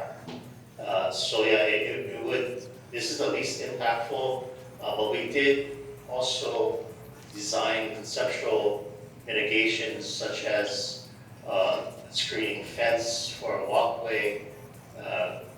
So the fence would be between the trail and the homes, and some screening trees along the driveway access, signage, and Ocala Street is a wide enough roadway. It's a 4-lane, so they have a lot of street parking. Keahala is on the bus routes, so access is actually easier. It's flatter than the others. So we wouldn't. So we feel that we came up with sufficient mitigation that if it were to be constructed as such, that it would minimize the impact to the residents there. Jeff, do you want to add anything to that? Very good, Barry.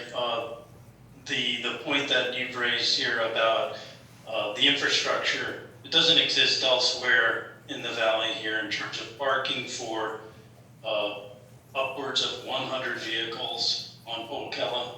With the numbers that are intended for the managed access hiking, I don't think we ever get to 100 cars, but you do have space for it. It's a very wide right-of-way on there, state controlled, as you said. You've got a chance to use the restroom at Kaneohe District Park. The bus, we could have folks coming in via bus, so you would not have a parking need. And then there's already an established roadway that's on state land that we would conduct this access. And I would say as many as 4 or 5 homes at most that would have some proximity. And as you mentioned, we would have a fence and planting to shield the view on this route if it was selected. So of all the choices, this came out highest in the criteria rating, ranking for the conveyance alternative access. Okay. Okay, thank you. Yeah, we do have some follow-up slides. I don't know if you wanted more detail on that. There's some backup slides in this presentation if you wanted to see those. No, I think that's good. I think I'm satisfied. I just wanted to make sure that there was a viable or several viable access routes without further impacting the neighborhood.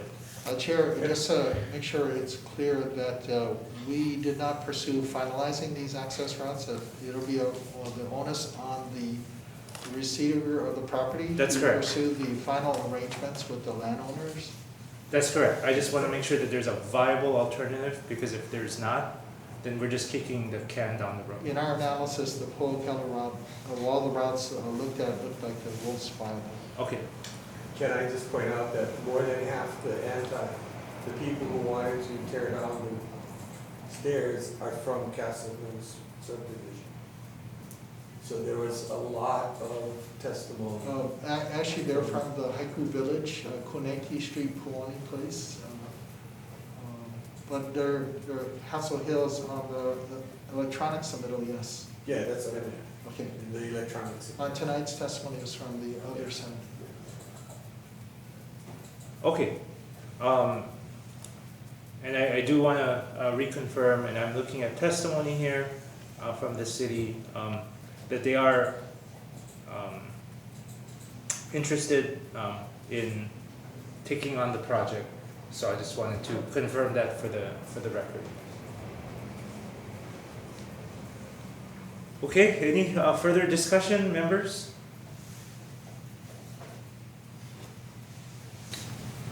Could I entertain them? Sure. I appreciate that the department's recommendation was to remove the stairs, and that was the preferred action, and that continued to be your recommendation. I'm sorry, can you? I gotta talk to them. Okay, I'll be back.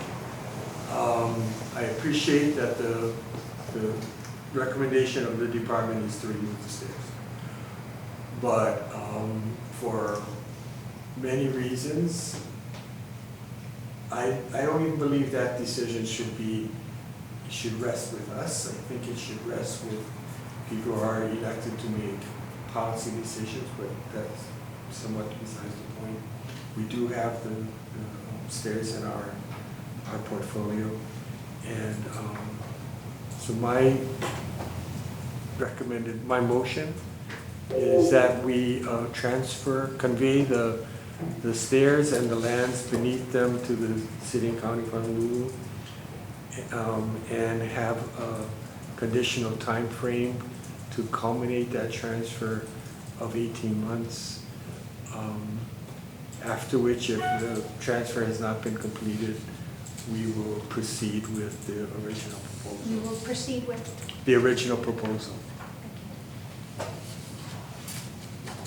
So, say the motion again, Ray? Sorry. So, to convey the stairs and the land beneath them Yes. to the city and county of Honolulu, and to have 18 months to culminate the conveyance. And if not, then we would proceed. If at the end of 18 months it hasn't been concluded, we will proceed with the original proposal, which was to take down the stairs. Do you need a second? yes, we need a second. I'll take a second. Okay, members, we have a motion on the floor. It was a motion by member Soon to convey the property and land on which Haiku Stairs currently sits, convey that to the city, provided that the transfer occur within 18 months, at which time, if the transfer is unsuccessful, we will proceed with the department's recommendation to remove the stairs. And it's been seconded by Member Sword. I know we've had some discussion. Is there more discussion? Yeah, I'll just make a brief thing. I support the motion primarily on the conveyance part of it, because if we were to tear down the stairs, we're still saddled with the liability, because we heard numerous testimony where people are coming up from Honolulu Valley, okay, all the way up to the pinnacle. So if we do tear it down, we're still stuck. Okay, so I think giving it the opportunity to be conveyed out from under us to where it goes to the Parks and Recs, then we've eliminated the liability. But I hope that your question on accessibility that's not through the neighborhood will be part of the covenant or whatever, whoever's having that, so. Okay, so can I just say, I specifically did not mention a department. Well, no, I'm just I talking. figured that that's the Kuleana. No, I understand, but that's what came out of the city. Yeah. And I'm just referring to what the city says, yeah. If So, they decide that's where it should. yeah, and it's more the liability that I'm looking at, since, the department doesn't want to assume the liability. I think that's one way to eliminate the liability from under us, and that's why I support the motion. Thank you. I also didn't want to dictate an access alternative. Even identify a preferred. I think your point is well taken, that we need to be sure there are viable alternatives. But other than that, if we're saying this is not our Kuleana and we don't have the skill sets, then it should rest with them. Yeah, and I think that's what Ernie also mentioned, so. Thank you. Okay, members who are joining us remotely, I know it's not as easy to jump in when you're participating remotely. I definitely want to provide an opportunity to hear from any of you or all of you, any feedback if you have.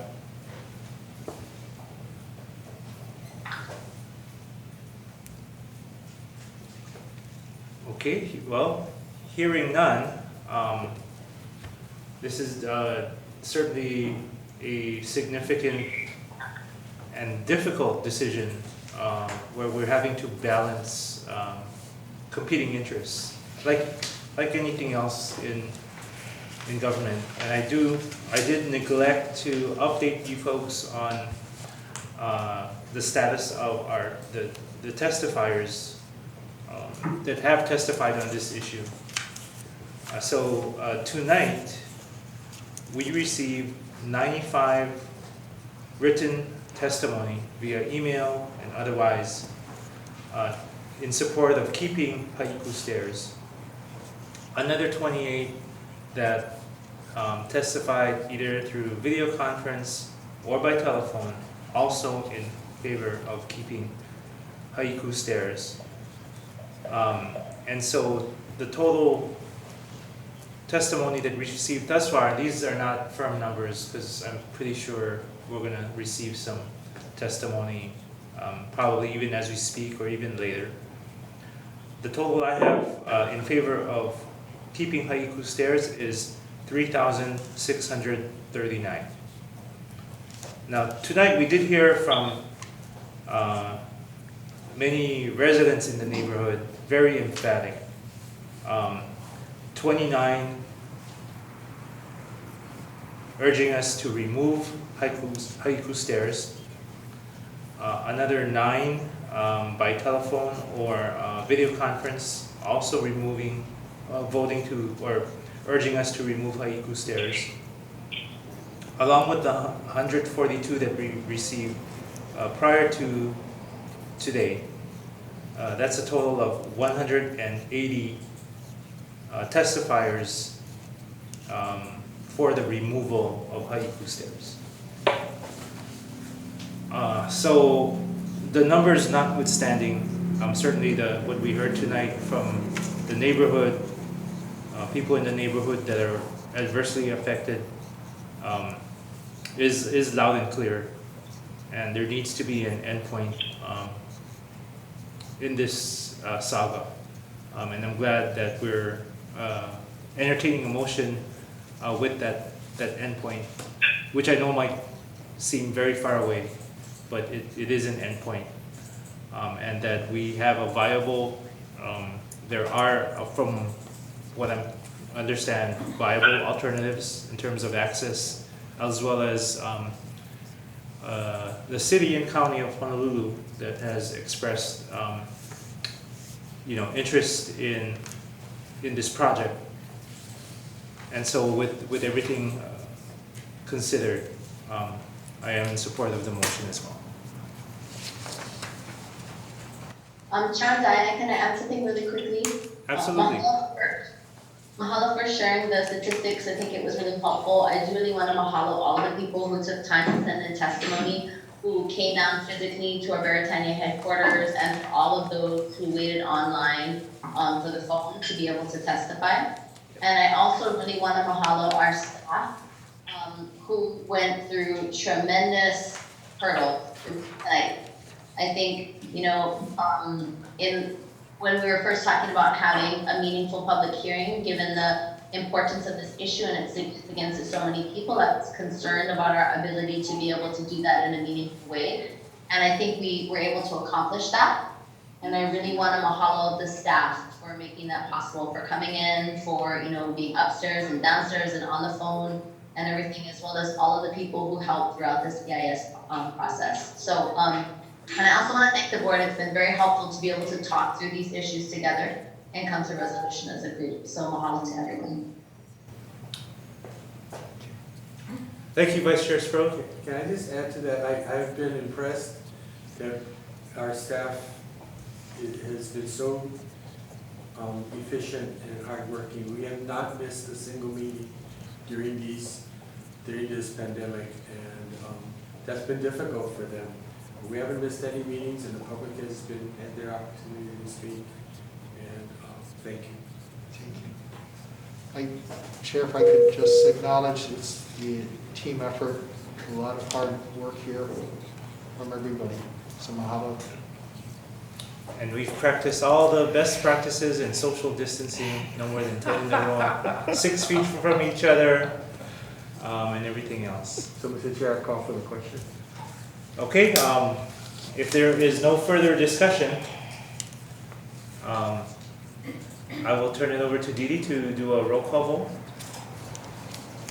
Vice Chair Kapua-Sprout. Aye. Board Member Jade Butai. Aye. Board Member Kei Matsui.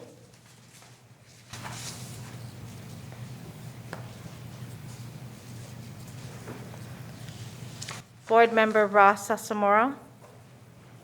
Was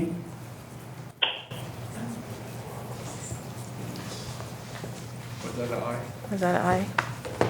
Ross, can you confirm if that was an aye or nay?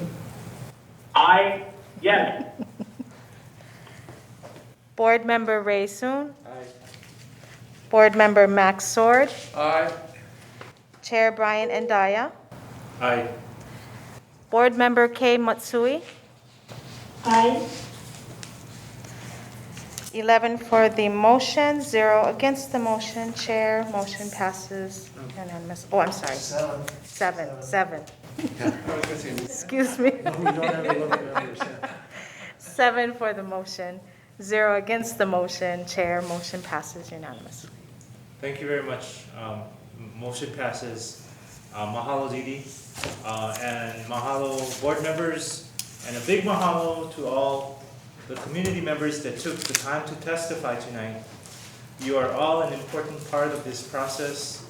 And finally, mahalo nui loa to the ladies and gentlemen of the Honolulu Board of Water Supply who are on the front lines every day during this pandemic, ensuring safe, dependable, and affordable water to all of us here on Oahu, not just for today, but for generations to come. I'm proud of Manager Lau, his leadership team, and all of you for being able to adapt and rise to the occasion during this pandemic. This allows us to take up this very important issue and ensure that as many people as possible could participate in a meaningful fashion while keeping each other safe from the virus. Best wishes to all of you. Malama pono. This concludes the meeting of the Board of Water Supply. May I have a motion to adjourn? So moved. Second. Okay, it's been moved and seconded, moved by Member Sword, seconded by Member Soon to adjourn the meeting. All those in favor say aye. Aye. Aye. Any nays? Okay, hearing none, the meeting is adjourned. Thank you, everyone. Thank you, everybody.